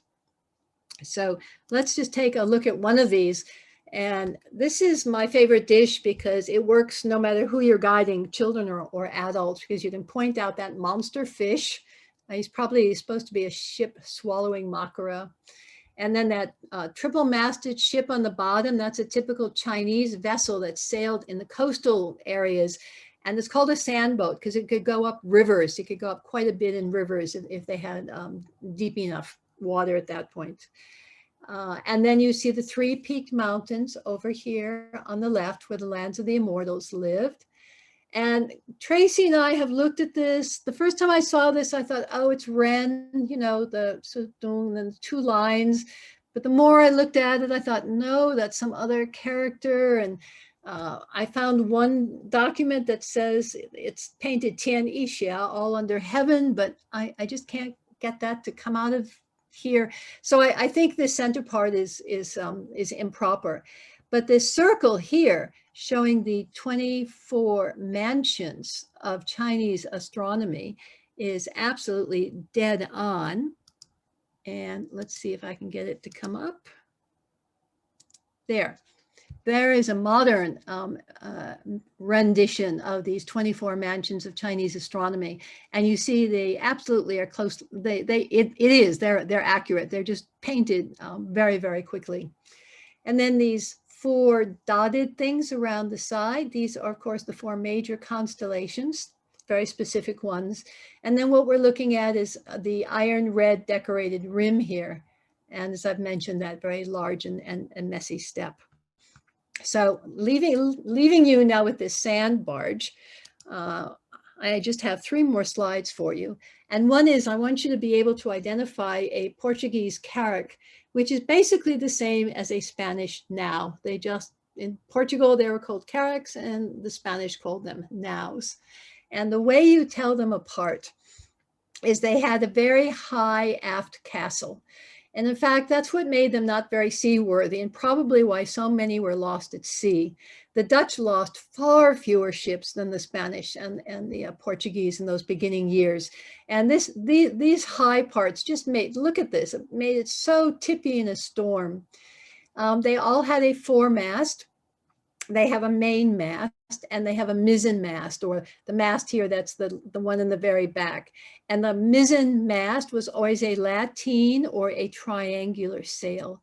So that's what you look for on the Spanish and the now ships. And you can see very clearly the difference when we come to this hanging in that one cabinet that we have from Japan, where they're showing a Dutch galleon. Notice we no longer have those high castles. That's where the officers and his crew all lived. But they made them shorter, and they made them therefore less tippy out at high seas. They've added another mast. They have a foremast, a main mast, and these are higher. The mizzen mast is still there. You can see that with the, but I don't see the sail is up on it yet. And they have this beak or beak head, where often there was, you know, a beautiful carving of a mermaid or something like that on the front, which the Portuguese and Spanish ships do not. So at this point, we say, enter the Spanish galleons, and we turn it over to my colleague, who is going to introduce to you the Dutch. But I want to leave you on this note. It's said that if the rise of the once impoverished Portugal into a commercial network stretching around half the world from Brazil to the Moluccas was already a surprise, even more of a surprise was the rise of Dutch naval and commercial power. So thank you very much. And I don't know if you're going to get a halfway break or not. So I turn you over to your coordinators. Thank you. Thank you. Thank you. Do you want to answer the question first, or Sure. we'll leave it to the end? If they're appropriate to take them now, let's do it now. Yeah. I can't, if I stop screen share, can I see them? Are there any questions? You have Yeah, to click there on we the go. chat. Okay, we'll start with the first Okay, one. no, right? I don't know the answer of who is Hilmi. No. was a The joke. second That one, was a joke. Jingting, lotus. For the lotus petal lapids, did the local craftsmen break the original ceramics and join them together with metal clay? Which was that a ceramic dish with the lapids? I can't remember which one had the. There was a very early slide, and it looked I like. think she's referring to the Sireh set from Sulawesi. No, I think even earlier, where you mentioned the artifacts are dated in, I think 18th, 19th century, where the ceramics are dated earlier. Oh, the Vietnamese, the two Vietnamese. Yeah, Oh it's gosh, sorry. it's the Sireh set from Sulawesi where Probably you have the series set. Yeah. Yes. Yeah. No, we. Oh, yes. Yeah, I'm sorry, I closed all my slides down, so I can't show that to you. If you get a big book on Chinese ceramics and you go through it looking by the ages, you can see how that sort of spiral, it looks like grapes in a way, sort of curlicues. It's hard to see whether they're rui symbols or grapes. You see how they evolve over time. So you can almost pinpoint it to 20 or 30 years periods when they change design. So they were painted on separately. In 500 CE, what currency, gold, silver, was used to buy Malacca tin? No, tin was just mined. Tin was mined there. The Chinese sent out miners. They mined it. They took it back to China. So nobody was buying tin. Tin was the currency. It's not like you buy money. Did the Portuguese covet spices too? Oh, of course they did. Of course they wanted spices, but they discovered that the best way for them to get spices was to get them as sort of the end trade. And it's just like the Belitung, you know, where they went up and they got those ceramics and they were probably going to trade them down in Java for spices, because that made more sense. That's the way you upgrade as you're trading, right? You want to always trade for something of more value, and they would have been lighter weight and they would have been easier to get back on the home sale. Or maybe they were waiting and going to pick up spices in Malacca, which was a huge spice trading center as well. So could they be grown in Europe? Only what we think of as sort of the leafy spices like mint can be grown in Europe, but they were after the nuts and the kernels. You know, what we think of when we talk about like five spice and cardamom and cinnamon, things like that. Europe didn't have the climate for that. Cardamom is a really popular spice in Scandinavia. I mean, we even have a children's series called Cardamomeby, which means the city of cardamom, because cardamom is almost every Christmas cake and cookie recipe in Scandinavia has got cardamom in it.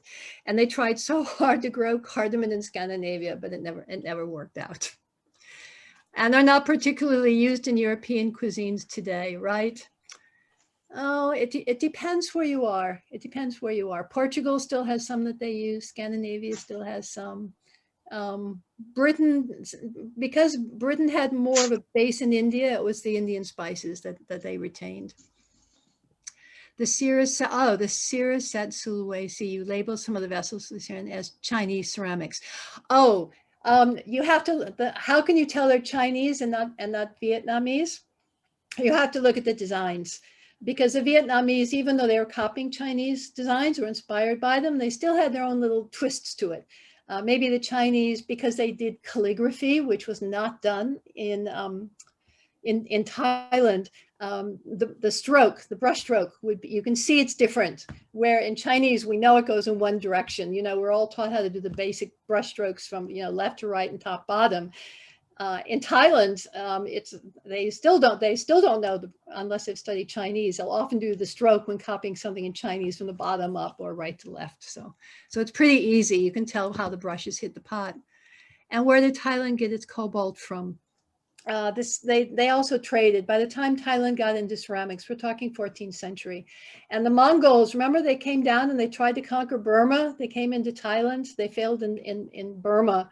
But the Mongols were coming up and down that whole corridor for many years. And they always took their cobalt with them because it was easy to travel with. And a small piece of cobalt, just a lump, will make a very lot of blue coloring. So it was a good thing to travel with. And why was the Ming Gap so long? Oh, the chaos went on forever and ever between the Ming and the Qing. You know, if you've read your history, you know those armies battled back and forth, and people converted one way and then they defended and changed back the other way. And China was a big country. It took a long time to subdue all the provinces. Any reason why the fish motif? The Thai have always loved fish. It's their #1 cuisine. They have that huge long border with the ocean, right? So even up in Sukhothai, which is way up in the north and almost looks landlocked, they're still big fish eaters. That's all. Okay. Oh, why were the iron spotted Qingbai so desired? We don't know. The collector I mentioned to you, who's got about 1,000 gorgeous little pieces, he carries one around in his pocket all the time as a good luck charm. Always, no matter where I encounter him, he goes, "Do you want to see my piece today?" And he shows me a little Qingbai iron spotted thing. I think they're just because they're so cute and they were so little, and you know, you could carry it in your pocket. You could tie it around a little thing in your sash and carry it around with you. It was small. It was portable. I mean, if you have a favorite dish and it's the size of a platter, it's not very convenient, right? So they just made a lot of them. And I guess they probably were bought by people in sets. I don't think you bought just one. You probably bought 3 or 4 at a time, like we would do today, right? Okay, thank you. Thank you, Patricia. Yeah. Thanks. Okay, Tracy, are you ready? Hi. Okay, let me share my screen. No break, right? We continue.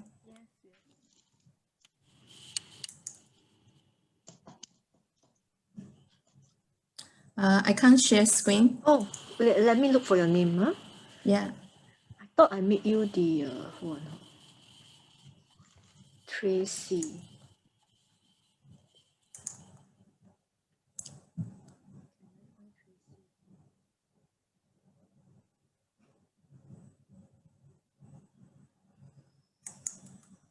I still cannot.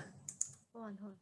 I have to look for your name. I cannot find it now. Sorry. To make okay, you're right at the top. I joined too early.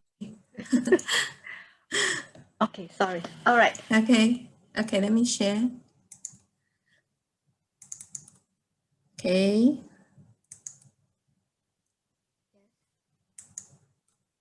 Okay. So this is the highlights from my end. I really enjoy working with Patricia. This is a wonderful experiment for me. There are many items that I'm learning and trying to do research.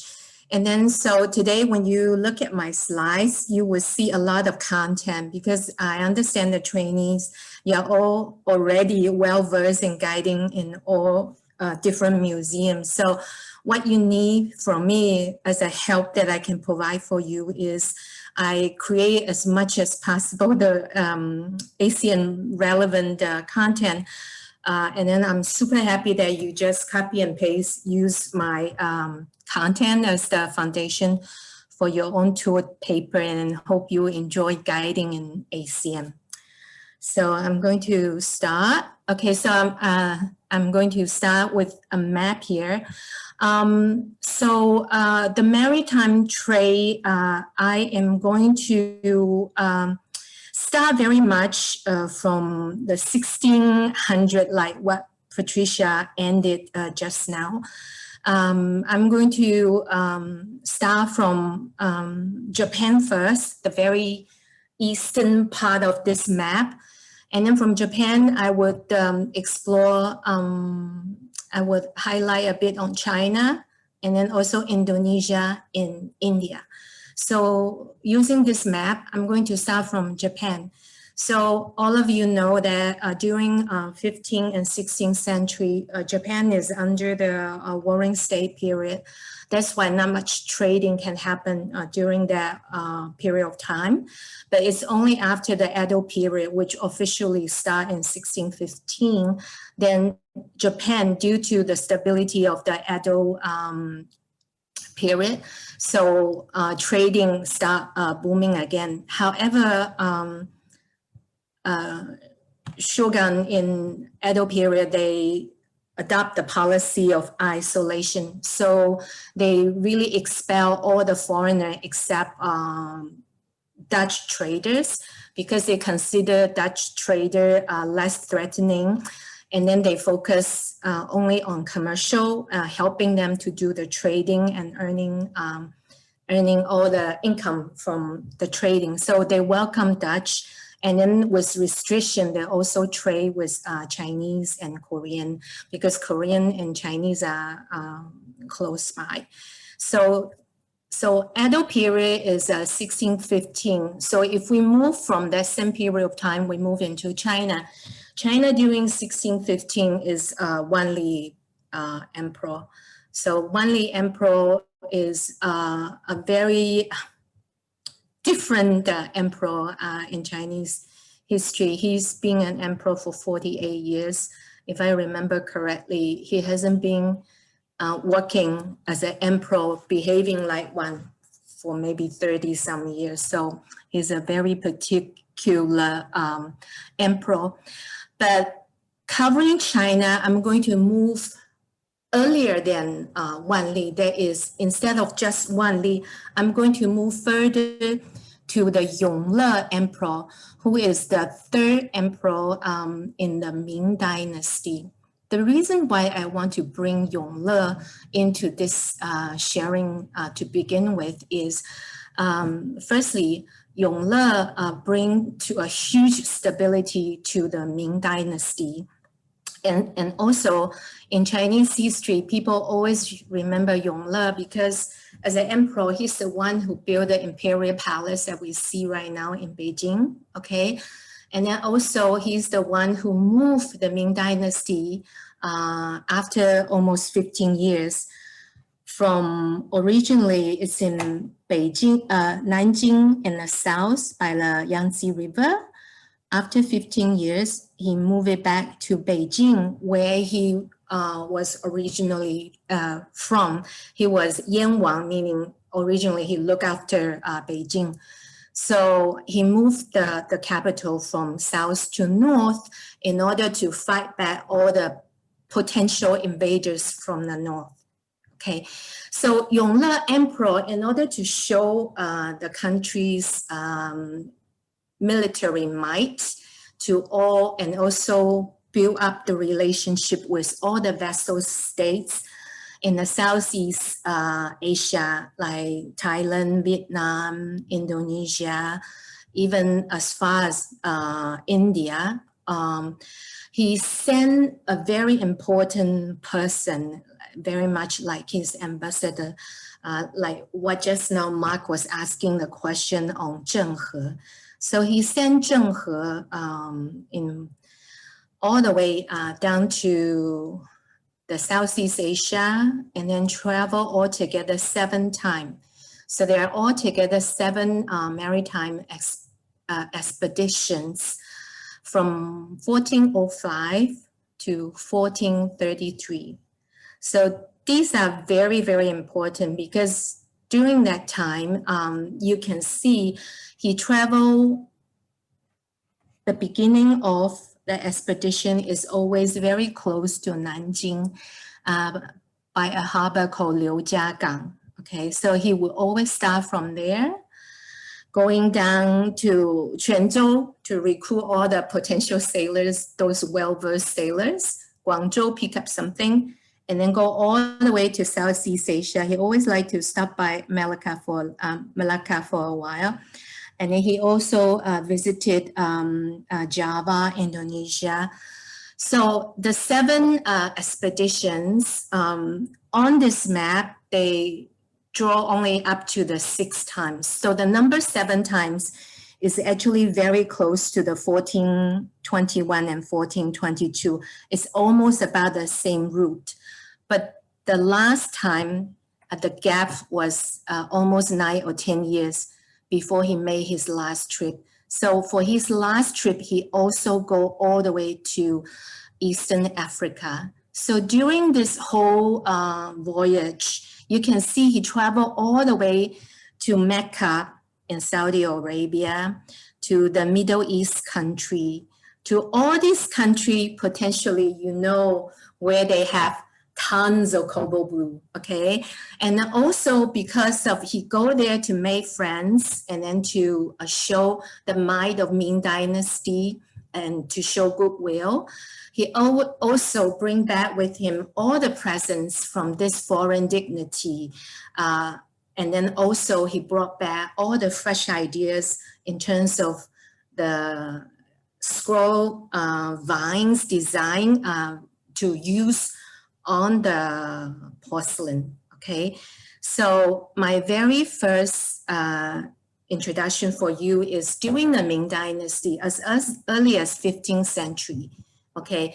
Zheng He was sent to the Southeast Asia and also all the way to the very Middle East and Africa. So how big is that ship? Can you imagine how big? It's 125 meters. So you say, Tracy, how long is 125 meters? So if you watch the football game by FIFA, 125 meter is the length of that football field. So that is that big. 85 meter high, so it can accommodate altogether 4 decks, 9 masts. So it's a huge ship. So here I humbly say 500 per passengers, but I read records saying they can accommodate more than 1,000 passengers. So they can put so many things, so many goodies in those treasure ships. So this is not just one ship, it's a fleet. So it's a fleet of 300 ships. Can you imagine when the foreigner, they saw this 300 ships fleet roaming around their neighborhood, they must be full of awe, okay? So in the 300 ships, there's 62 treasure ships, meaning they're full of all the presents they intend to send to the foreign leaders. And also in the very last bullet points, okay, not only the special items like medicines, pepper, sulfur, tin, and even horses. So I read the article, there's 1 or 2 ships in this fleet that has nothing but full of horses on the ship in order to give to foreign kings as a present, okay? And then they also carry with them gold, silver, porcelain, silk, all those wonderful goodies that the foreign leaders would love to have. And then in return, they also get back the precious stones, ivory, and all those exotic valuables from the foreign kings, okay? So I highlighted porcelain because we have tons of porcelain here right now in the trade gallery. So I just want to bring you back to the history of blue and white porcelain in Chinese history. Okay, so the very, very important person that we need to know for the Chinese blue and white is Kublai Khan. He's a very, very important person. He's the one who conquered China finally. So he finished the mission that his grandfather gave him. And then he conquered China. He unified the entire China. And then, however, he raised a lot of war. He wanted to conquer more land.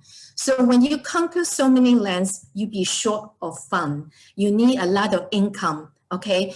So he's trying his best to significantly expand the maritime trade, because with maritime trade, with the export, he can charge the import tax. So that to him is a major income. And also because he traveled far and low to the Middle East, to Persia, he also was able to get hold of the very precious cobalt blue and also bring back all the very important Islamic design and bring that back to Jingdezhen. And then he's actually the person who built the Fuliang Siju, meaning the Fuliang Porcelain Bureau in Jingdezhen. So he's very wise as a commercial person. He knows where to create income.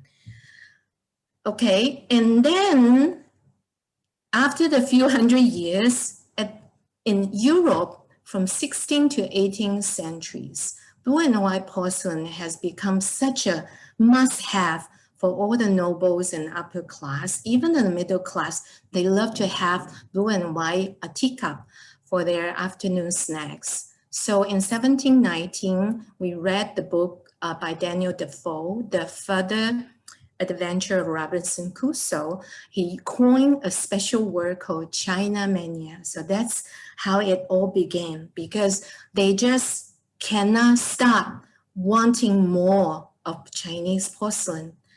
And then also I watched a documentary film in China, and then they interview a curator and sinologist. Her name is Jessica Harrison Hall. Okay, she answered in that interview saying from 16th to 18th century, there are altogether 300 million pieces of porcelain arrived from China to Europe. So can you imagine the productivity? Not only Jingdezhen, it's all the other kilns in China, okay? It's like 100 million for 100 years. So each year you have so many pieces just pouring into Europe. So Chinese porcelain is genuine indeed the very first global product in human history. It really beat and outshine whatever we have like Coca-Cola or Levi's jeans, okay? Now, so when you walk into the corner room, like what Patricia just mentioned, this is the very first plate that you will be seeing, okay? You would think, boy, this plate looks really familiar. Yes, it is, because during the Guopei exhibition, this is the plate that they use to highlight, put side by side with Guopei's blue and white porcelain dress, okay? So if you look at this porcelain, if I look at first the photograph at the bottom, firstly, you see this is open up. So this is a flaring mouth. And then the edge is folded. Okay, so it's folded edge. And then you see the foot ring. So it's a very modest foot ring. And then there's a curved belly, okay? If you look at the top, along the rim, you see a round circle of sea tidal wave. Okay, so in Chinese, I say 海波, okay, meaning it's a sea tidal wave. And then all right inside, you will see the very Islamic vine scroll all around it, okay? And then on top of the vine scroll, you will see altogether 11 lotus flowers, okay? And interestingly, this lotus scroll vine is not just inside. outside, they did, the porter did the same decoration. So lotus flower with vine scroll all circle around. So that's why Guo Pei's dress is not only one side, it's double-sided too. So she followed this idea. Okay, now, why a lotus flower? Because for Yongle and also for Yongle's father, Hongwu Emperor, they both focus on the integrity of Chinese officials. So blue and white in Chinese we call Qinghua, and then lotus flower we say Lianhua. So Qinglian meaning a person with high integrity. So they always like to have lotus flower as a decoration here. So in the middle, you have a center flower that to me like a camellia, and then with 3 corresponding flower forming a triangle here, and then full of all the vine scrolls, very elegantly spread, but not too dense, very nice. So this is what we see in the Yongle period. So during this period, the blue and white is very artistic, very elegant. And then you can see, if you look closer, the clay is really very white and very fine clay. And also the glaze is very thin and glistening. So this is really awesome, a very, very beautiful 永乐青花残枝连纹海波折颜大盘. So this is so long if you read it out loud in Chinese. Okay, now, so the first paragraph is exactly what I have explained to you, and then you can copy and paste and use it for your tour. Okay, and then the second bullet point is to highlight to you the importance. The finest, the best blue and white porcelain in Ming Dynasty is by all means during the Yongle and Xuande period. Okay, so Yongle skip someone in between who passed away in 10 months, then it's Xuande. So these 2 emperors, they're very important because during these 2 periods, the most creative period in Chinese blue and white porcelain history, and then they create so many designs and then so many forms. They are the number 1, the very first in the Chinese history that had a huge influence to the later Ming Dynasty and also to the Qing Dynasty. Okay, so this plate is 40 centimeter big. So I would say this is very, very uncommon in Chinese history before Yuan Dynasty to have a plate this big, okay? So before Yuan Dynasty, it's impossible to have a 40 centimeter Yuan plate. The reason is because kaolin clay has not been discovered. So it's discovered during the late Song Dynasty. Once you have the kaolin plate, kaolin clay, then you're able to create a bigger form, a bigger plate. Okay, so during the Yongle period, because everything is so stable and then really the porcelain business is so prosperous. So Chinese porter is really, really open-minded. They keep continuing with the traditional Chinese motif. They also absorb a lot of foreign civilizations, their foreign Islamic design. That's why we're seeing this, okay, to have this very special Islamic flavor of the vine scroll. Next one. This is Ming Wanli. So Wanli is the emperor I told you who hasn't shown up for work for about 30-some years. He has a very depressing childhood. Maybe that explains why he has such a very unique personality. So at the end of his adult life, he's just rebel against everything, not willing to do his own duty.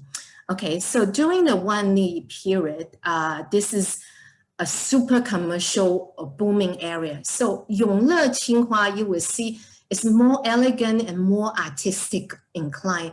But Wan Li Qinghua, you can tell, firstly, the color is lighter, and then secondly, Wan Li, they're all into business. They're very, very commercial. Okay, so when you look at this very interesting Yuer, okay, the firstly is you look at the mouth, there's a 6-lobe opening, okay, just like the tip, the top of the pomegranate, and then the body also is like a pomegranate. So the whole Yuer looks like a pomegranate. So it's called pomegranate Yuer. And then on the body and also around the neck, you see different panel. So panel of flowers and panel of frayed keys, and then the flower again, and then the birds. Even on the neck here, you see the birds, okay? And then this looks like the leopard question that Cui Ling just asked, so it looks like another leopard.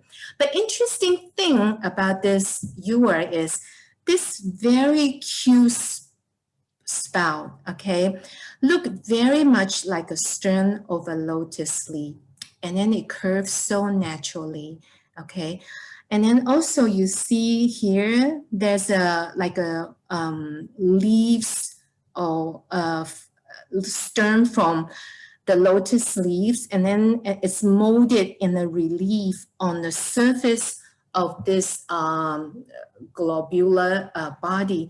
So this is for sure a foreign influence, because this is very un-Chinese to have this. So they absorb this design probably from Central Asia and then probably from Islamic artisan. Okay, so on the top here is what I mentioned to you just now. The second bullet point is the symbol of pomegranate. And then you all know it's a symbol of fertility. And then Chinese scholars just love pomegranate. And then you use it in the painting, in porcelain, and all kinds of different artworks. Okay, now bring you back to the porcelain trading, starting during Tang Dynasty, like the Tang shipwreck, 7th century, and then late Ming period, that is exactly the Wan Li period. It becomes so popular. And then the popularity is becoming like an unstoppable mania. So the huge demand is because the Europeans just have this crazy love for the Chinese blue and white, and then the volume that was exported far surpassed all the other volume in the entire Chinese history. So it's really a huge business for the Wan Li. So even though Wan Li didn't show up for work for 30-some years, but the Chinese, the entire kingdom is still operating fine because they have very diligent and loyal officers in different ministries doing their job. Now, the next one, like what Patricia also introduced, the Zhangzhou dish. So this is very interesting. When you look at this plate, there's no flower, no birds, no pomegranate. It's nothing but the Arabic inscription. So the only decoration you can see on this plate is the Quranic verses and invocations. So there's nothing more than that, okay? So it circle up all the special prayer or invocation inside the circles. And then outside, they also, exterior, they also made the decorations of special calligraphy. Okay, so this is made in the early 17th century. So again, the commercial heyday of Wan Li period, meaning during that time, the private kiln, for sure this is made by a private kiln. The private kiln, they're not only listening to the market inside China, they also tailor to the market outside of China. So this is what I shared with you just now, okay? So, so at that time, all this special kind of Arabic inscription plates was specially tailored to the either customers in the Middle East or Southeast Asia or to the Malay Peninsula. So all the potential customers who will find this plate extremely appealing. So here I need to highlight to you in my third bullet point, even though we call it Swatao ware, but actually it's actually fired in Zhangzhou, which is in the Fujian province. So Swatao is in the Guangzhou province. So it's actually made in Zhangzhou in Fujian province, but shipping out by the port of Swatao. That's why people call it Swatao ware. Okay, so people love it. Like Patricia mentioned, even in the northern Europe, people are crazy about this very vibrant design and full of exuberant decoration and free style of painting, because this is totally very beautiful. And then also it can tailor to have the Arabic calligraphy and for the Southeast Asian market. And also the price wise, it's a lot less expensive than the fine blue and white we have just saw just now. Okay, now we move on to the number 4. This is also a very famous piece in ACM. We see them all the time in different exhibitions, on and off. It's constantly being taken out. Okay, so in the center, we see 2 Persian ladies. They have a headdress with 1 feather, and then they're wearing saffron robe. Okay, around them, there's a beautiful floral design. Okay, and then along in the rim, you can see tulip flower, you can see pomegranate, and then you can see 4 panels. 2 panels, you can see the Chinese farmer. 1 panel here is a Chinese scholar studying in his hut. This is number 4, is a fisherman, a Chinese fisherman on his boat. Okay, so this is a very interesting kind of play because it's fusing 3 different kind of images: the Safavid, or you say Persian image, Chinese image, and European image. So this is a very nice design where they use crack, which means open up different kind of panels, and then you insert different kind of images. So this is inside and exterior. Outside, you have the cast medallion also with the tulip inside. So it's very meticulously done. Okay, so let's go down. So this is what I shared with you just now. Okay, so the crack ware, okay, is very, very popular in Europe during the Ming Dynasty, 16th, 17th century, okay. And then there are a lot of Chinese and non-Chinese motifs that can mix them so well together.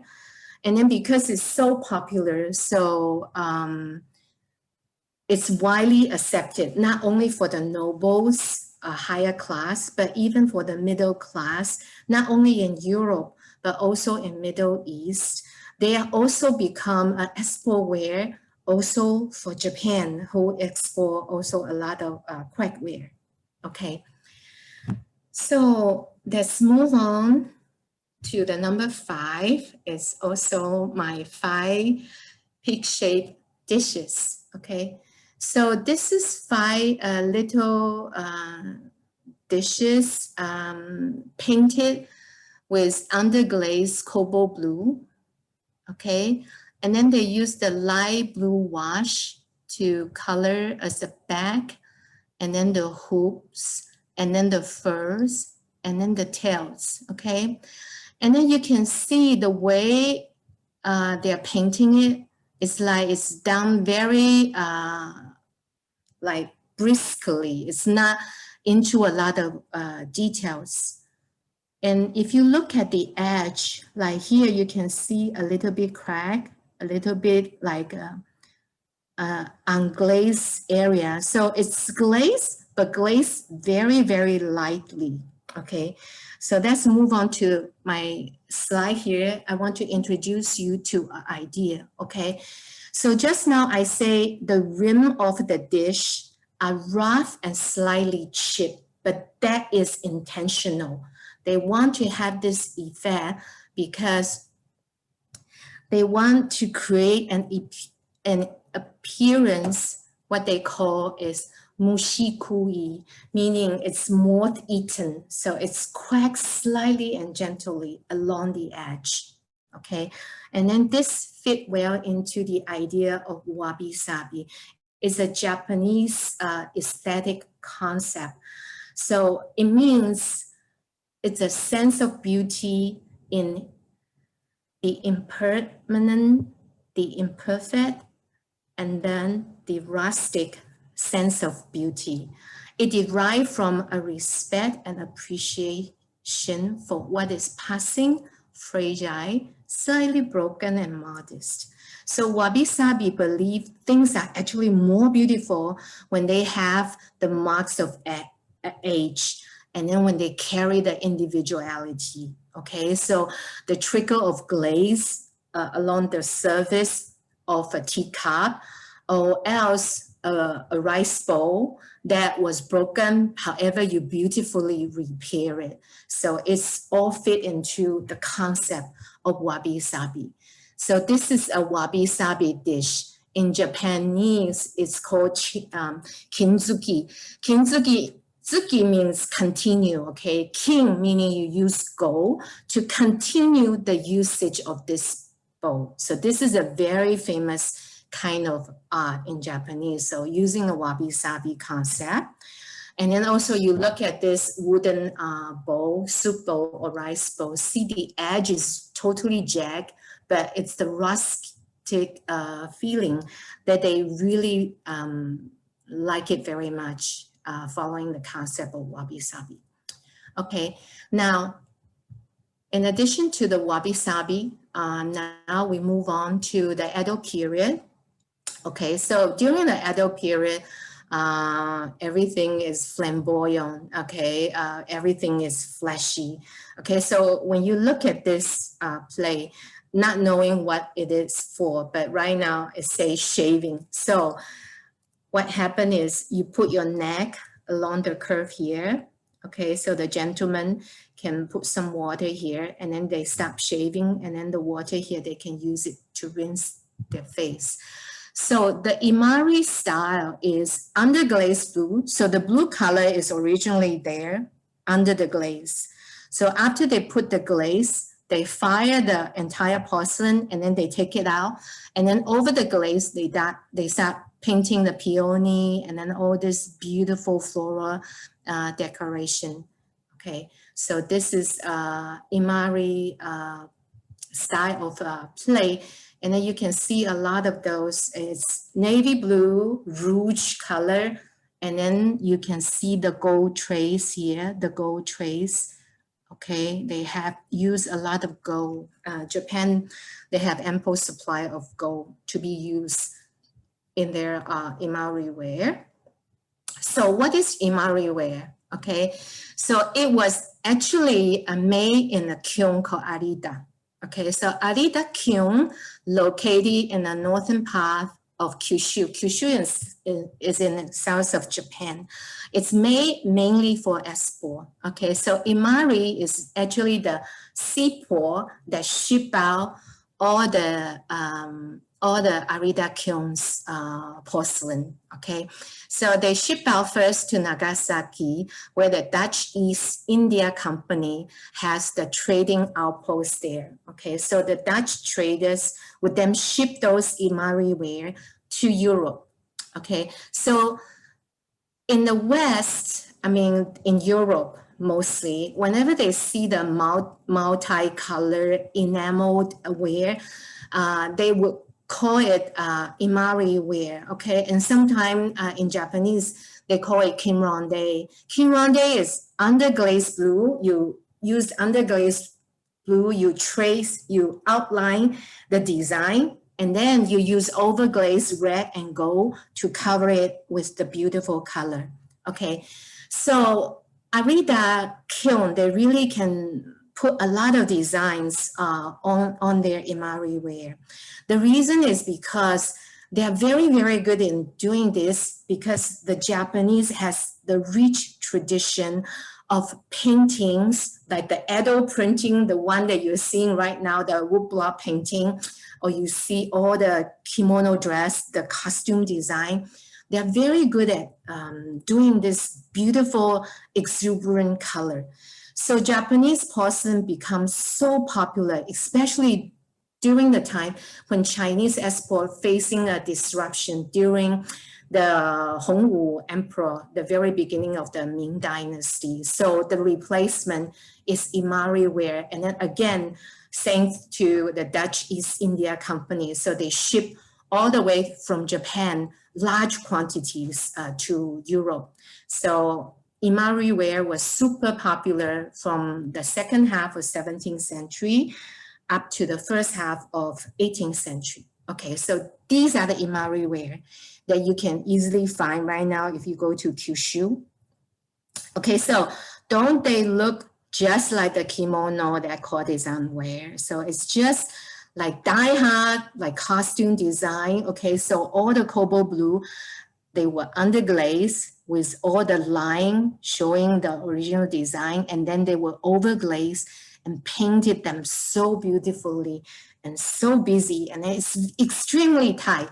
Okay, so this kind of flavor is actually reflecting back to the Wanli Emperor, because if you have a chance to see all the porcelain dumping during the Wanli period, Wanli porcelainists also love to paint very, very tight.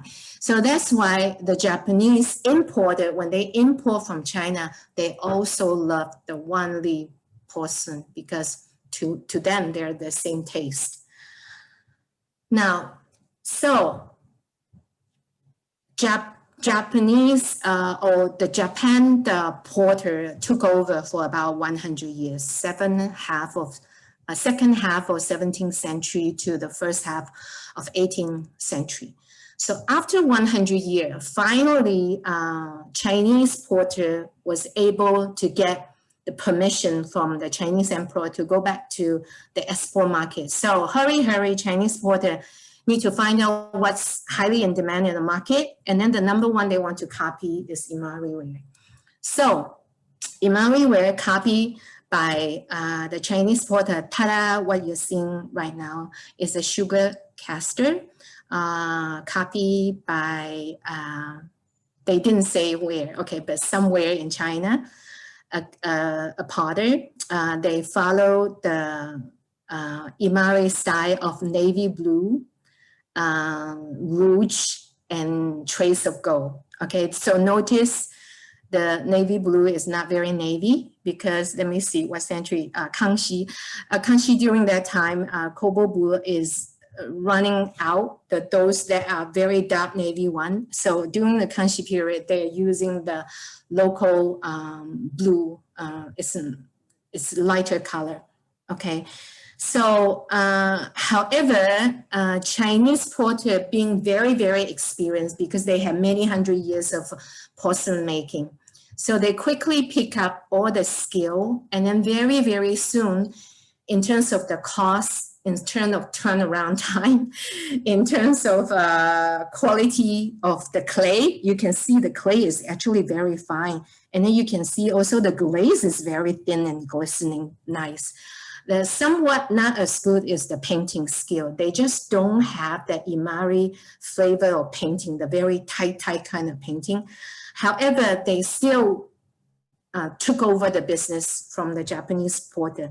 So after the second half of the 18th century, Chinese porter really took over. They are the market monopoly, the main player for the Chinese style of imari ware. Okay, so continue that same style, the middle of 18th century. So Chinese porter is calling the shot. They're the main maker for the imari ware. So this is a butter dish. Okay, so actually it's one but this is the front and then this is the back, okay? And then this is looking at it from the top.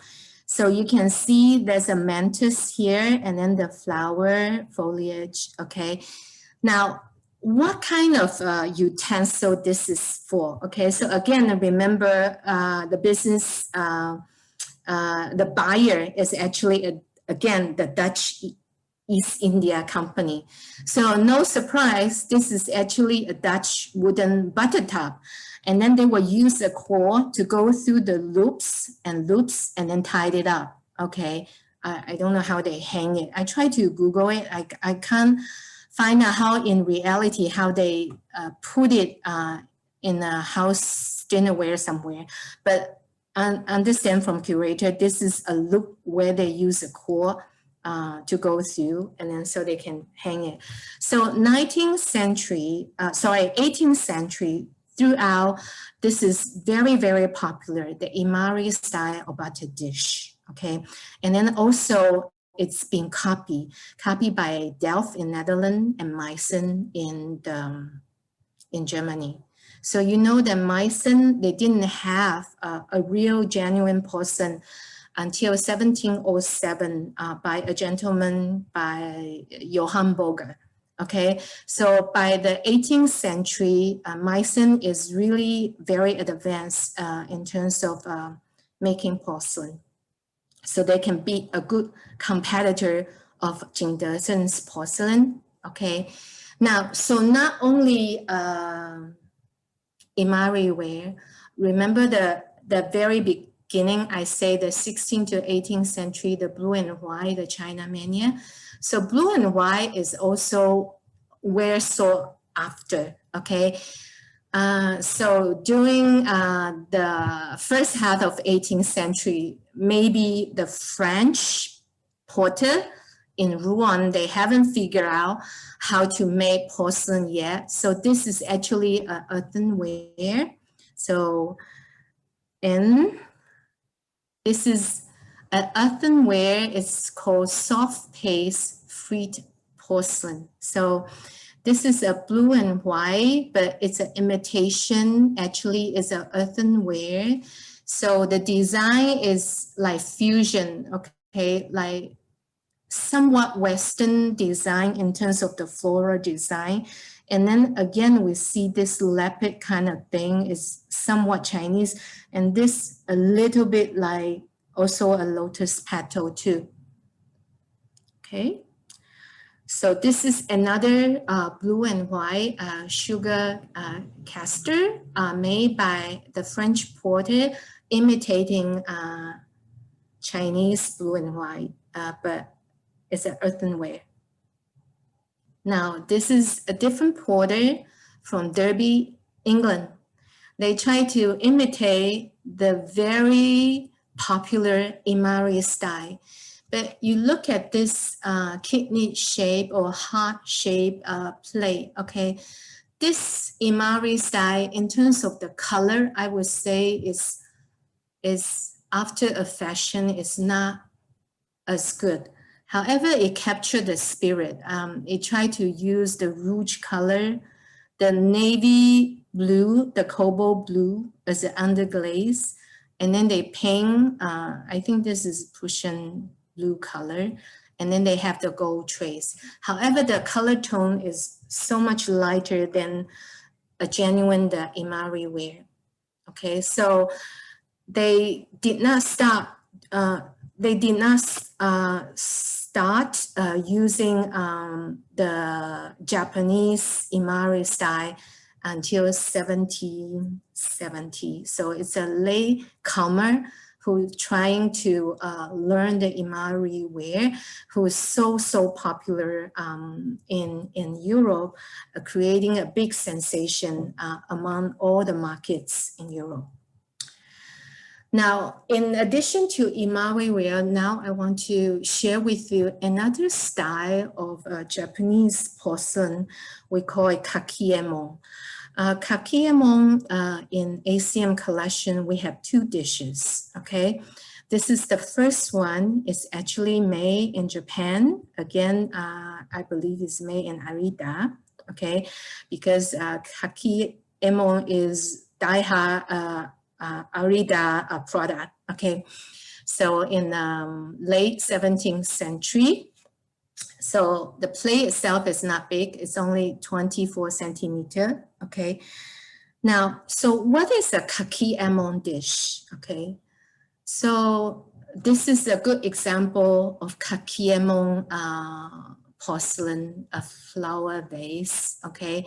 You can see it's a painting of blossom, like a plum blossom, but this is not plum, some kind of flowers on a very beautiful white canvas kind of porcelain, okay? And then here you get the beautiful decoration of the scroll, okay? So Kakeyemon in Japanese is that 4 characters.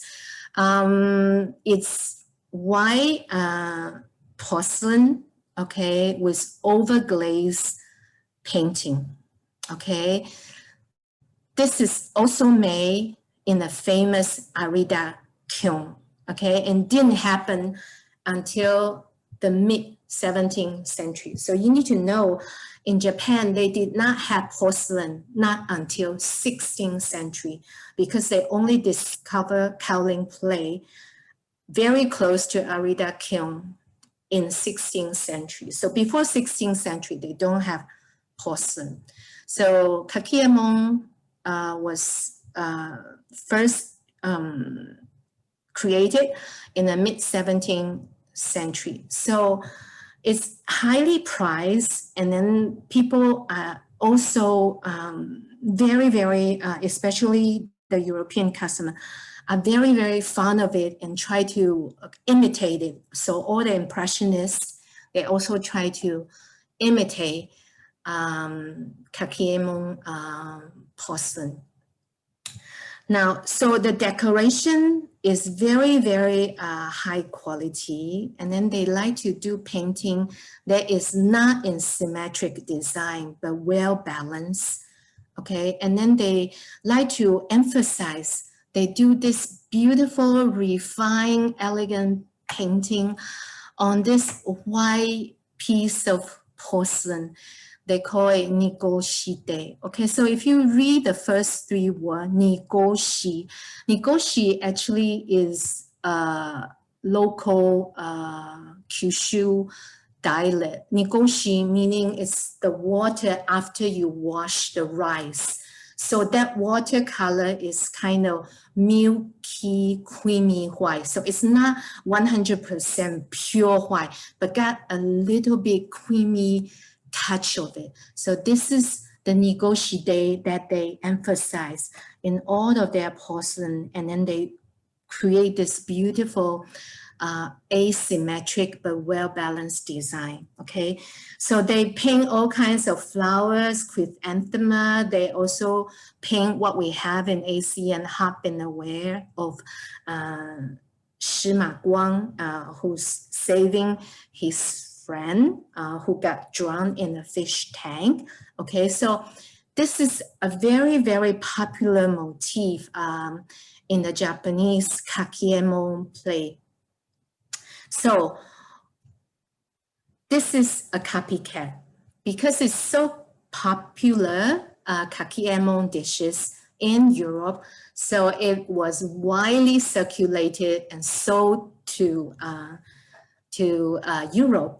Okay, and then in Europe, a lot of porter try to copy. So this is, they say ceramic, so I'm not sure whether this is porcelain yet, okay?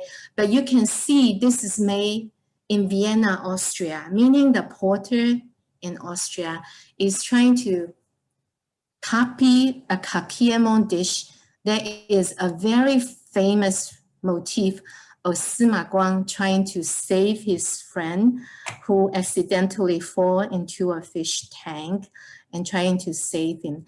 So you can see the border is very nicely drawn in comparison with the Japanese play that we saw just now.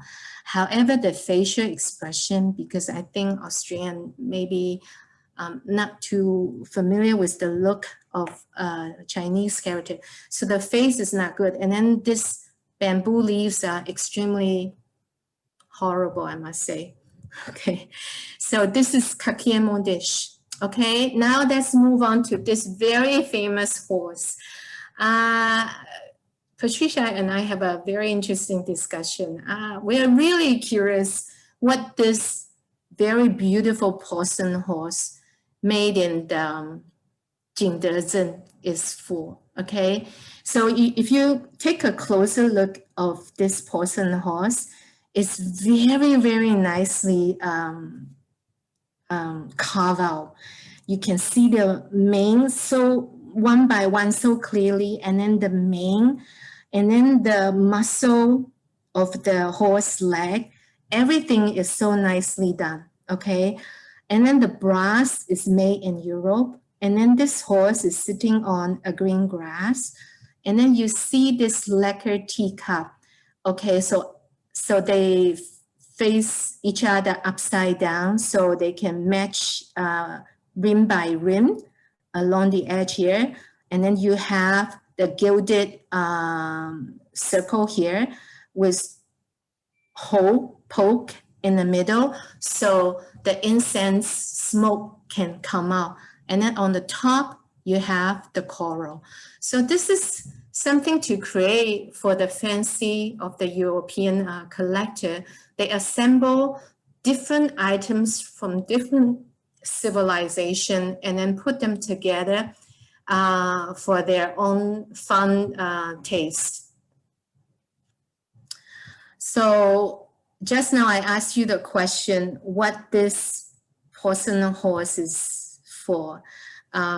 We're guessing there might be an opening here to pour the water in, and then there might be an opening here to pour the water out. So potentially this could be originally a water dropper like the dancing lady. That's what we're guessing here, but you're open to think what you think. I'm happy to have a discussion on this. Okay, so now let's talk about crack. Just now I mentioned crack in the Persian lady play and also the pomegranate ewer. Actually, the design is also crack because it has panels by panels. Okay, so how does the name crack come about? The first one is it's referring to the Portuguese ship called Carac. Okay, or else, according to the curator, there's a Dutch word called kraken, or also crack mean it's a style of the shelves that they use for porcelain display in the Dutch home. Okay, so it could be any three of those. But the most commonly used one is this definition, carac. Carac, which is a Portuguese ship. So what happened here? Act of piracy. Indeed, it is an act of piracy, meaning two Portuguese ships, one by the name of Santiago and one by Santa Catarina. Two ships loaded with Chinese export porcelain was kind of stolen, robbed, whatever verb that you want to use by a Dutch army. And then they kind of pour these two ships all the way to Amsterdam. And then they run a huge auctions in Europe at that time. So all the royal wealthy nobilities in Northern Europe, including the kings of England and France, they all come join the auction. Everyone want to get their hands on this very beautiful, magnificent Chinese export porcelain. And then that also opened the eyes of the potential traders in Amsterdam. So you notice this is earlier on, this is on 1602 and 1604. So that is very, very early days. Okay, so because of this potential good business opportunity, so Dutch East India Company was actually formed in 1602. Okay, and then in 1619, they set up in Batavia like a Asian headquarters. Okay, we call it Asian headquarters. And then they start doing trading with China. Okay, and then they also start doing trading in Japan because they want favor from the Tokugawa shogun, who allowed them to do trading out of Nagasaki. So they can freely trade with Japan, freely trade with China, and also in Indonesia, where Batavia is, they also monopolize all the spices. Okay, so they become so powerful as a trader. Okay, and also after 1619, because I'm originally from Taiwan, so I can't help notice in 1625 they also built a trading post in Taiwan, which is also called Formosa. So when they travel from Batavia, they can take a break in Taiwan and then travel north to Japan. So I grew up in Tainan, and I still got classmates with Dutch ancestry, a few of them. So that was interesting. So for cracked dishes, when we look at this late Ming Dynasty cracked dishes, and then cracked dishes, if you look them back and then you really trace them, many people are saying it actually started from one Li period, okay? And then when we look at this cracked dishes, it has altogether 8 panels, okay? 4 panels showing peaches, another 4 panels showing like the lucky nuts, Chinese say 如意节, okay? And then in the middle, you get tassel, and then also we call this the zigzag track one, we call it diapers. And then circulating around the cavato is the 如意, so beautiful 如意 decorating around. In the middle, you have 3 crane by the water pound, 3 crane that are flying. And then here you got a beautiful water pound with a beautiful, I can't tell, is it pelican or whatever kind of bird. So this is a very nicely created by Jing Dezhen Chinese design cracked dishes. So the original idea of cracked dishes is a Dutch trader being a very shrewd vendor or buyer, shrewd buyer. They want to cut down on the cost. So they want to use less clay, thinner glaze, less cobalt blue to cut down on the cost. So that's why they discuss with the Chinese porter, and then together, I think they create these cracked dishes in order to cut down on the cost. So supposedly the clay is thinner, and then along the edge, this one is actually quite well done. So you don't see the moth-eaten edge that obviously, but you can see it's not even. So the wheel is not balanced in a way when they're making it. And then the exterior design is not as elaborate. Okay, so this is made in Japan by the Arida kiln. So again, ordered by VOC, which is Dutch East India Company. So you can see the cobalt blue here is a lot finer. I think they imported from Persia, so late 17th century, probably they still have it. Okay, so in the middle, you see the VOC logo, and then you see 2 phoenix circling around. And then in the middle, you see the flower and then the bamboo shoots, and then with different design. So this is the official plate for VOC. And then according to the curator, they don't order them that much because this is for official use, only reserved for the officers of the company. but this is a very important play with this beautiful VOC logo, meaning the order was awarded by the Dutch trader, the trading company. Now, again, imitating the crack design, here we have the Delft Porter in Netherlands. They try to create the look and feel of a crack dishes. Remember 1602, the 2 Portuguese ship was auctioned off. So it's a big sensation in Amsterdam for people to have the blue and white. So this is a copycat of blue and white. However, it's earthenware. So this is made in the late 17th century. The porcelain has not invented in Europe yet, okay? So because this is an earthenware, so you can obviously see the moth-eaten edges so obviously is really cracking off along the edge. Okay, so these are all the content I have provided for you. You can modify and use them when you're guiding. Now, this is a very interesting plate. It's designed by a Dutch painter called Cornelius Planck.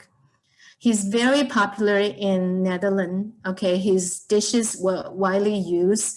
The dishes that designed by him was widely used. So you look at this dish in the center, you see a lady with the servant holding a parasol, and then she's feeding the birds. And then the panel is sometimes is the lady, sometimes the birds, alternating along the rim. And then the design on the rim is honeycomb.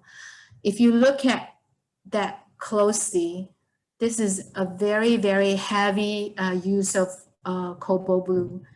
And then during the 18th century, I think cobalt blue has already becoming very expensive. So when they use this very meticulous design, the production time is going to be very long. When they're using so heavy kind of color tone of cobalt blue, the costs would tend to be very high.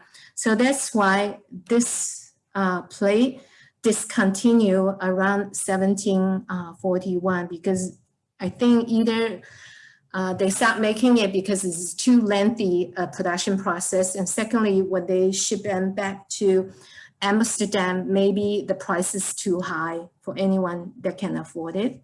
Similarly, another plate designed by Cornelius Planck, different problem, but same result. So you can see the lady sitting in the pavilion with a servant serving her with either tea or dessert. And then the other servants are waiting on her. And then you can see all the panels are with different colors and different design. And then you can really count, so many colors have been used. So this is exactly the same thing that you're using your Xerox or you're using your HP printers. The more color you have, the more cost is going to incur. And then the production time is going to be very long, because can you imagine the porter going through one by one each porter, each panel to do the painting. So it also stopped commissioning in late 1730. So both plays that I have introduced to you by Cornelius Planck have actually become a commercial value. So not all the business initiatives done by Dutch traders or Dutch East India Company were successful. So let's have a look at them as a trading company. So as I mentioned before, they were formed in 1602 in the Netherlands. The company, they are very, very prosperous during the 17th century. They built a commercial empire in the East Indies, and then they have personnel, either military or civil personnel, 25,000, okay? So it's a huge company. And then the Dutch government even give them the military power, and then really give them the functionality to work as officials on behalf, as long as they swear their loyalty to the Dutch government when they travel overseas. So in 1619, just now I mentioned they formed the Batavia as their Asia headquarters. So annually, they will send altogether 25 ships from Amsterdam to and from Asia, okay? And then they will also send 3 fleets leaving Holland and travel all the way to Batavia. And then each trip, one way, would take them 8 months to arrive. So at any time, because they're running a very prosperous business, you can count and find out there are altogether 40 VOC. The ships belong to Dutch East India Company across the Asian monsoon trading routes. So they're running a very, very busy business. So in the 17th century, okay, they have covered a large area in Asia, okay, but in the late 17th century, at the end, they decline, and then is no longer considered significant, and then they got taken over by British. So let's look at this map. Okay, so this is Batavia in the middle. Okay, so if you look at the green line is inbound route to Batavia. Okay, so I go from Amsterdam, travel all the way down to the south hemisphere of the earth, go all the way, come up to Batavia. So that's a long journey. This is the journey that would take them 8 months, okay? And then also another trip is the white one. White one is same amount of time, 8 months. They travel from Batavia using the white line, going back to Amsterdam, also 8 months. When they want to travel around in the same region is this sky blue line. So they go to Japan where they have a trading post. They stop by Taiwan. They go to Guangzhou to buy more porcelain. They travel all the way to India, to Sri Lanka, to Saudi Arabia. So they're busy in this region, okay? So this is a very powerful commercial empire during the 17th and 18th centuries. Okay, so what are they trying to do in Batavia? It's their dreamland, it's their Shangri-La. They're trying to build Batavia as Holland in the tropical area. So it's Holland in the tropics, that's how they called it, okay?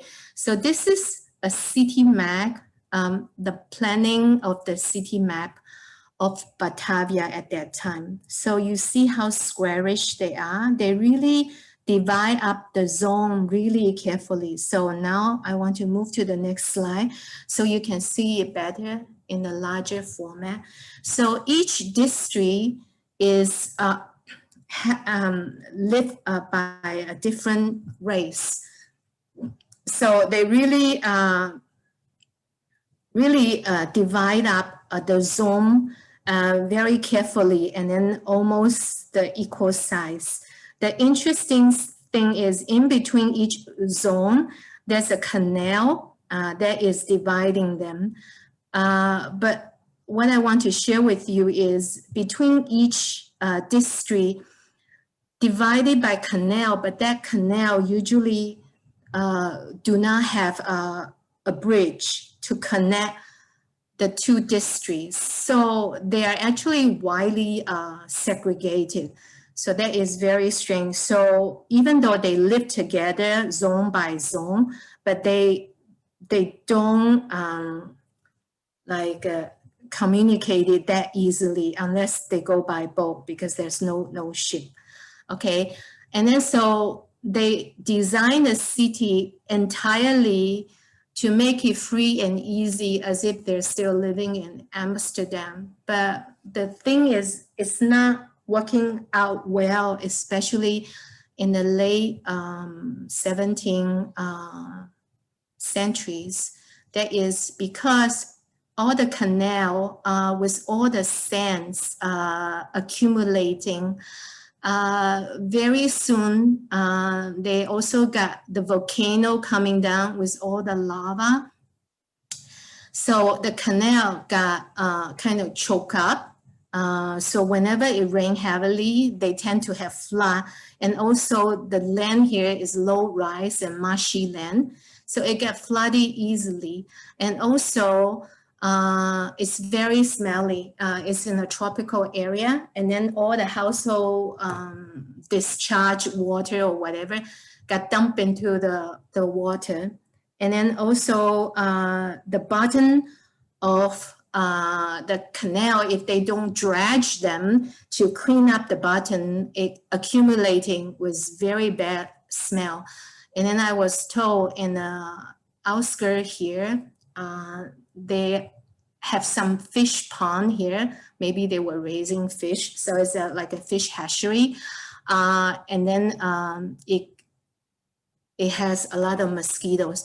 So in the late 17th century, a lot of tropical disease began to come about in the Batavia. So even the governor of Batavia moved all the way up to the mountain to be safe. So Batavia as a dream to be Holland in the tropics, at the end, the dream faded, okay.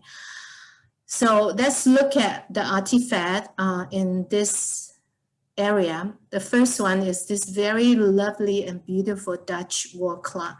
So the clock is actually sitting on this seat. So this seat, they call it like a stool, like the stool that we normally sit on. So this is wonderfully beautiful gilded clock. And then it's very, very popular in the actual Amsterdam, any Dutch family. So when they move over to Batavia, they also bring with them this lovely Dutch stool clock. Okay, so the clock with beautiful bracket and then a nice canopy on the top. So this is what they call, I can't pronounce it very well, called stoel clock, okay, meaning stool clock. So this is the stool that the clock is sitting on. And then it's made in the northern province of Friesland in the Netherlands, okay. Another one is also in the Dutch Batavia is this beautiful armoire cabinet, okay. This is made out of the Indonesian hardwood and carved really nicely with all the floral design, and the floral design on the top, open kind of open face floral design. Over here, you can see two naga going all the way from here, all the way to the center. So naga is really like a deity in the Indonesian tradition, or more to the Southeast Asian tradition. So this is, again, a combination of different images designed specially for this special armoire cabinet for the Dutch colony. So let's move on. Again, this is a very beautiful, almost like the one that Guopei would like. a Peranakan slippers.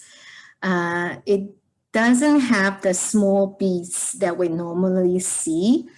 Instead, what we're seeing here is a gilded silver applique. It was stitched onto the embroidered design.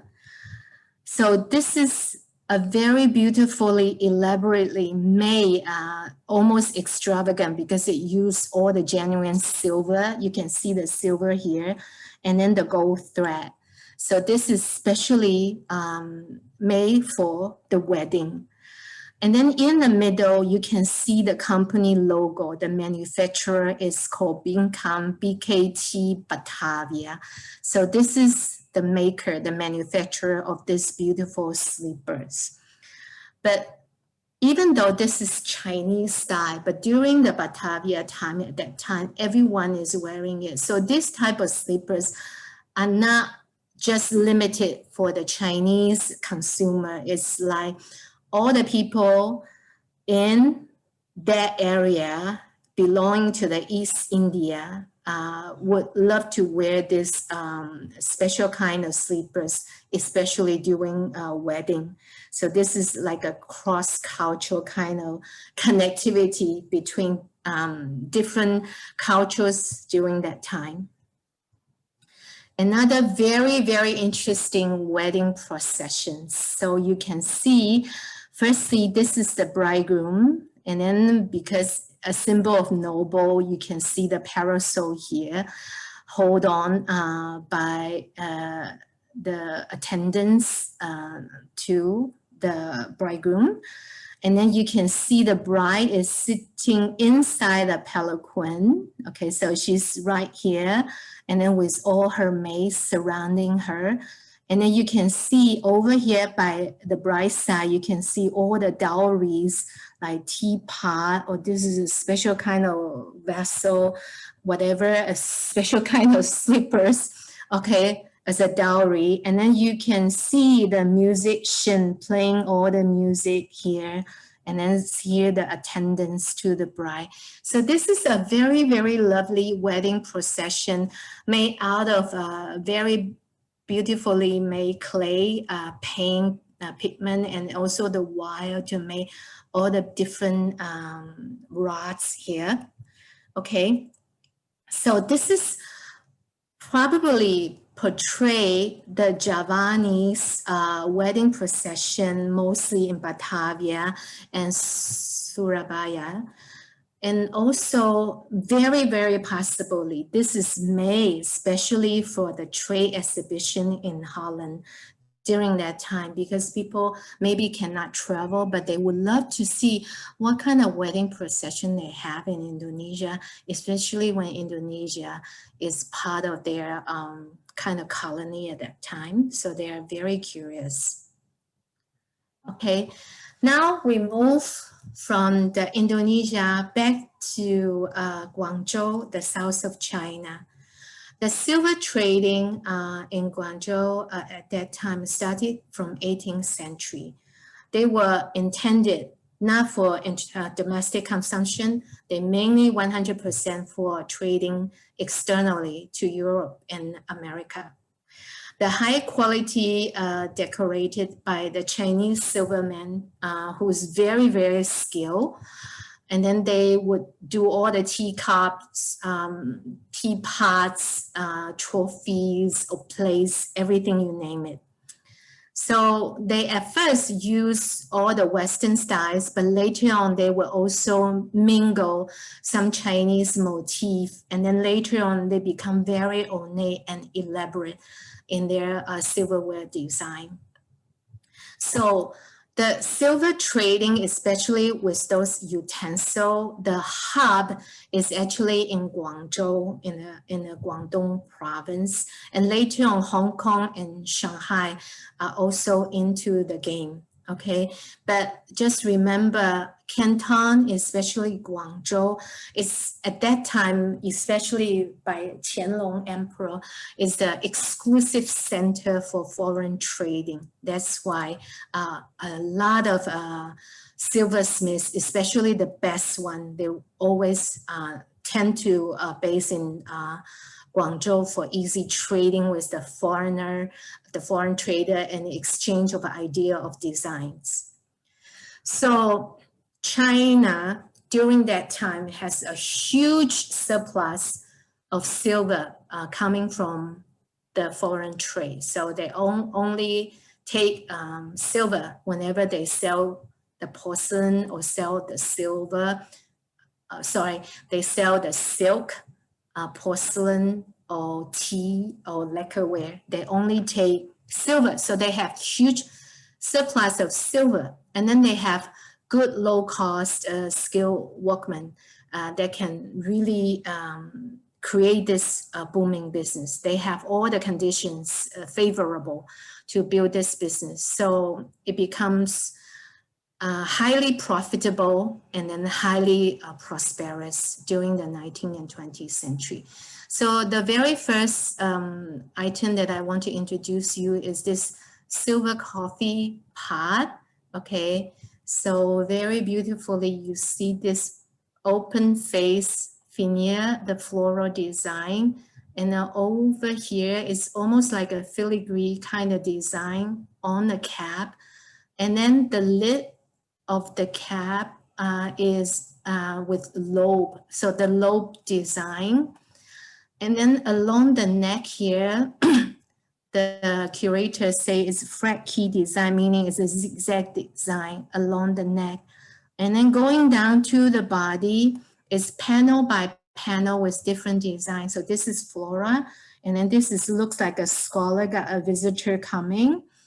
And then you see the spout, and then also the handle are made of bamboo sticks, okay? So this is a fusion kind of a design, because filigree and open floral design is sort of Western, but then you have the Chinese scholar, and then the bamboo is very Chinese. Okay, so these are what I have just shared with you, and then you're welcome to use this description in your tour. Okay, so again, they're saying this kind of coffee pot, very possibly, again, made specially for the traders, from Holland, this kind of teapot.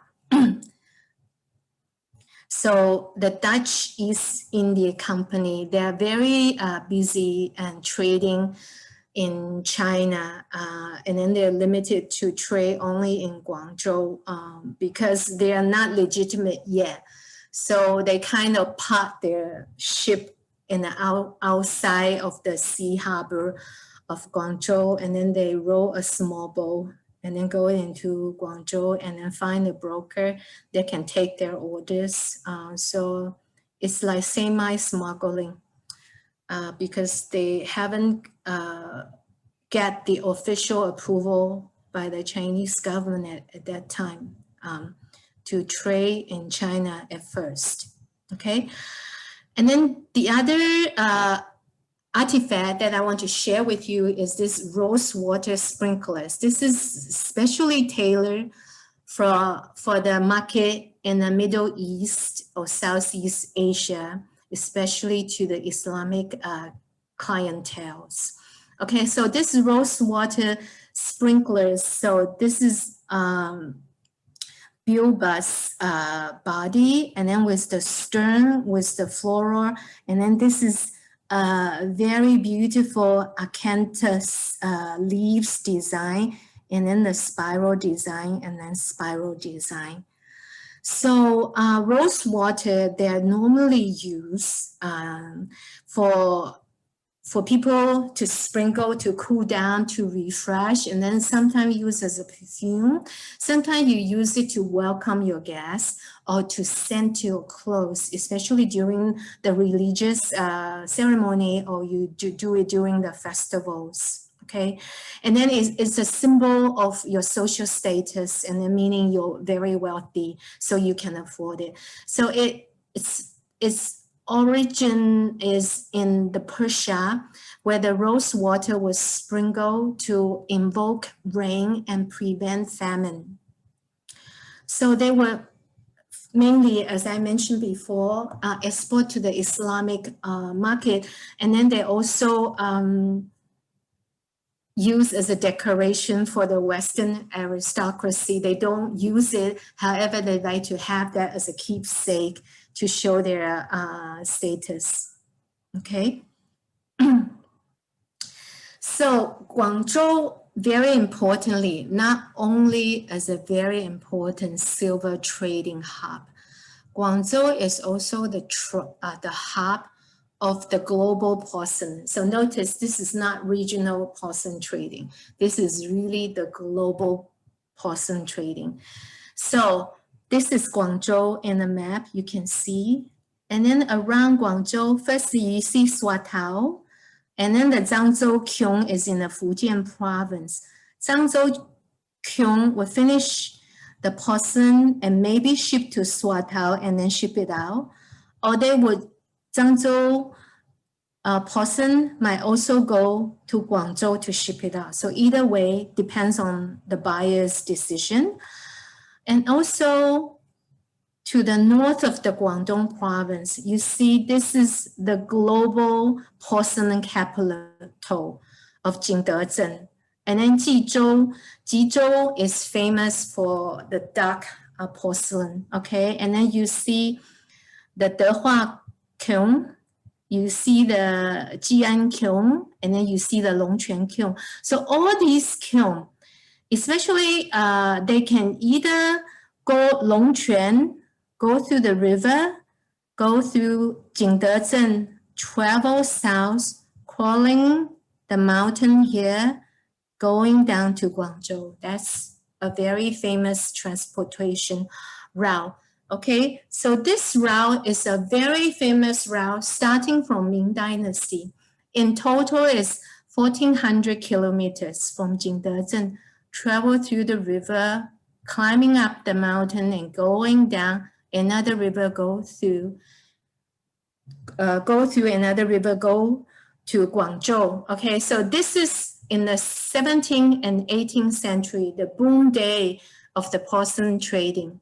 And then during that time, 17th, 18th century, the golden triangle of porcelain, global porcelain trade is Guangzhou, Jingdezhen, and then all the way to London. So this is the golden triangle. So with that as an introduction, now I can introduce to you the next item that I have is Hongbo. So many of you who have guided in the ACN love to cover this piece. So I don't need to mention too many details. So I have all the details written down here, free to edit whatever you want. But just notice that the flag of all the trading houses. So along the Guangzhou harbor, you will see different trading houses and different trading houses to show people where they're from or which country they belong to. They will show their national flag. So different national flag that you're seeing here, you can quickly tell. And then when you see different kind of Hongbo, there are all kinds, different kind. This Hongbo, if you want to date it, you can see which trading houses are showing up on the Hongbo. Then you can tell pretty much this is 17th century Hongbo or 18th century Hongbo, because the scenery change all the time, and also the graph on the surface of the Hongbo will change. So what's the purpose of this Hongbo? This is actually a souvenir the Western, or the European trader, after they finish their assignment on their way back, they very much like to have Hongbo as a souvenir to bring back to their family to show this is the trading house that I'm working in, and then this is the Guangzhou harbor. At that time, this is a small boat that row me from the outside harbor and row me inside along the harbor to negotiate with the trader. So this is like a good old day Instagram to bring back and share with your family the kind of the trading life that you lead during the 18th and 17th century. Okay, now let's move on to the smallest, to the small room at the corner at the far end of the trade gallery. Maritime Trade Gallery is in that room. I want to first introduce the British East India Company. Okay, so it was formed in 1600, the last day of the year, December 31st. Okay, so it was established mainly to do trading in East and Southeast Asia and also in India. So it was formed originally to do trading in the Indian Ocean region, but later on it kept expanding until in the 18th and early 19th century, this company almost account for half of the world's trade. So they are so powerful, and then they're trading all the basic commodities, including cotton, silk, indigo dye, sugar, and all the other goodies. Okay, so the company even politically having their might and their influence. So they even rule the beginning of the British Empire in India. So they even exert their military strength in all the locations or the cities they took as the colonies. So at first, so this is what I just shared with you. So they become politically and the military very powerful, and then they are an agent of the British imperialism. Okay, so the very first item that I want to share with you is based on what I told you just now. This is a gentleman. He's actually a king of a vassal state. His name is called Rao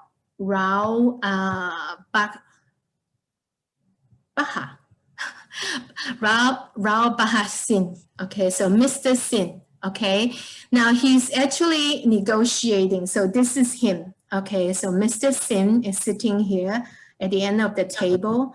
He's actually negotiating with 4 British gentlemen. And then the name of these 4 gentlemen were actually written down on the blackboard here. Okay, so this is a painting done during the early 19th centuries. So the name of the 4 gentlemen are written here, according to the curator.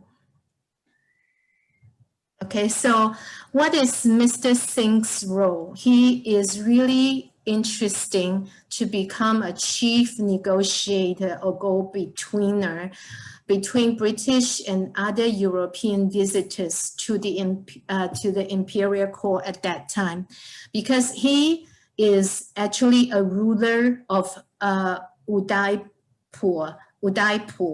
And Udaipur is actually a vassal state of Mewar state. So he liked to be like a go-between person between British and the local dignitaries.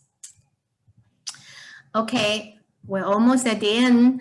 So this is a very interesting bureau cabinet. Okay, it's a small one, so it's a miniature. Underneath is rosewood, veneer by all the ivory. So you can imagine ivory is a round, a globular item, and then they slice it so thin to veneer on the surface of this beautiful cabinet. And then it got all the floral design along the border. In the middle, you have this huge, gigantic tree, and then with all the English manor here, all the English houses, beautiful English building. Okay, so this beautiful bureau was made in a location called Visakhapatnam in India, which is in the coastal area of India, very close to Coromandel coast. And then this furniture, it actually is not a big piece. It's for you to put on a tabletop, like a small cabinet of wonders where you can put your small personal items inside. So it's very, very popular, and then exporting all the way to England. So that's why the design is very British, tailored to the need of the end customers. Another one, okay, is this very nice game box. This game box was made as if they're like two books, okay? When you open up this books, actually it's a chess plate, okay? And then you can see the chess set here, okay? So one side, they're all wearing trousers. So one side is the Western soldiers. The other side, they're all wearing skirts. So I would guess there's some Asian armies, okay? So they are all made in the 18th century. So the chess sets were made of ivory, okay? And then the game box was actually made of all kinds of ivory. And then this black piece is actually ebony. And then the frame, the wood, they're made of probably rosewood, the dark color wood. Okay, so this is the introduction that I have shared with you, meaning Visakhapatnam is a port very close to Coromandel coast in Southeast Asia. Okay, and then also what I want to highlight to you is the chess set is also called, according to the curator, called John Company chess set, because during that time, British East India Company was nicknamed or informally called as John Company. So this chess set is actually highlighting the British soldiers fighting with the India soldier. So if we go back to the chess set here, so these are all the Indian soldiers. These are all the British soldiers. Okay, so if you open up the game box, again, the very particular style of Visakhapatnam is the floral border along the rim, very beautifully done. And then you see all the beautiful ebony and then creating this beautiful game box. So one side is wearing skirt. This is the Indian soldiers and this is the British soldiers. Okay, and then so this game box and chess set, they are normally made for display and then not really for actual use because it's something for them to use as a commemoration. Okay, so this is my very last piece. Armchair. We call it Raffles chair. Okay, so people who guided with me for the Raffles exhibition must know this chair. This chair is so elegantly made out of the rosewood. Okay, and then the leg is tapered narrow. Okay, and then the back, the real leg, and slightly turned outward. Okay, and then you see the arms of the chair is also elegantly curved, and then it curves so nicely to the back of the rail, so nicely hiding at the back of the rail. Okay, and then this design is called Raffles chair because when he was the vice governor of Java from 1811 to 1815. He promoted the usage of this chair. Okay, and then this chair was very, very popular during this time, like the 19th century, because it's actually neoclassical in design. And then you can see the brass plate and then the carving of HB, who's the manufacturer, and then all the brass plate here to fasten the support of the leg. So this is a very nicely made and a very popular chair as a unique colonial furniture during the 19th century in Batavia first, but later on I would say it's also popular in Southeast Asia when it's possible. So this is my last slide, and then thank you so much for listening. Thank you to Tracy as well as Patricia for very, very detailed and comprehensive. They are very nice because they concentrate on what to give you for giving a good tour. So, okay, Tracy, can you look at the chat? Oh, okay. And answer those questions because we are running out of time. So maybe Oh, we sorry. can do it quickly. So where do I start? Let me see. Wow.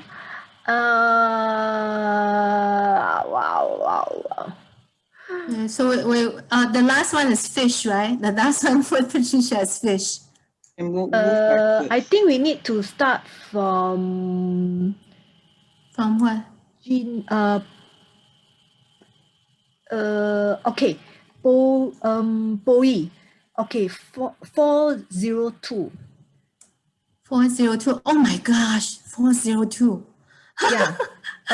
But Okay, got Bowie, it. For is Bowie, there okay. reason why blue is Under the glaze and red over. Okay, start that from is, there. yeah, that's the tradition. All the underglaze cobalt blue, they always use cobalt blue as a foundation. Okay, foundation for the design. Okay, and then they bake it in the kiln, take it out. So that thin line by cobalt blue, it become vivid after firing, right? Then there's another Sifu master who's doing nothing but 填色, meaning filling in the color or doing all the painting. So it's always cobalt blue. I haven't heard of anything else, especially for for cobalt blue. Actually, I Sorry, thought what? something Yeah. different, Tracy. Yeah. I thought he was asking why the red, and the reason is red is enamel, and that's basically Oh, like yeah. yeah. Correct. Whereas the blue is cobalt oxide, and if you Okay, put it on top of the glaze, like you can see in the belly tune wreck example, it basically melts, it spreads out, and that's why the Chinese example of that blue and white dish is a failure. And archaeologists are now calling that blue on white to distinguish that from blue and white. Oh. It's very complex, but I understood it that way but anyway, you're absolutely right. Blue is always underneath the red. Perfect. Yeah, correct. The red is over glaze, even for Imari or for Chinese. Yeah. Chinese do red and green. Yeah. Chinese don't do red and gold because they're very short of gold in China. So they can't do red and gold. Yeah. Okay, now Jing, is the sugar caster so tall because it holds? No, it's not tall. The one I have is how many centimeter? Was it like 12 or 13 centimeter? It's not that high. Jing, it's not that high. It's a short one. Sugar caster. Okay, so I answer the next question for 417. Sima Guang, yes. Sima Guang's whether the Japanese one is a copycat of Ming Dynasty one, which is possible because during the Edo period, when this Kakiemon was first created, they imported a lot of Ming porcelain from Wanli period. So it could be the Kakiemon at that time is a copycat of the Chinese porcelain, and then Vienna Porter copied the Kakiemon from Japan. It's possible. Okay, then I go down. Po Yi, teacup looks like a, oh, you're talking about the porcelain horse?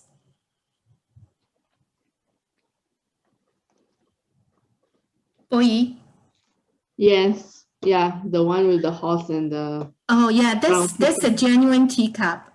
Just that they make a border of the rim to decorate it. I mean, just like the Yaozhou kiln, remember the bow that Patricia was showing? They just love to gild the edge in order to protect it so you can use it longer. It's a long journey to have all this porcelain travel all the way from Asia to Europe. So, and then for this particular item, they do the gilded along the edge because they want to dig the hole, they poke the hole in order to have the smoke coming out from the incense burner.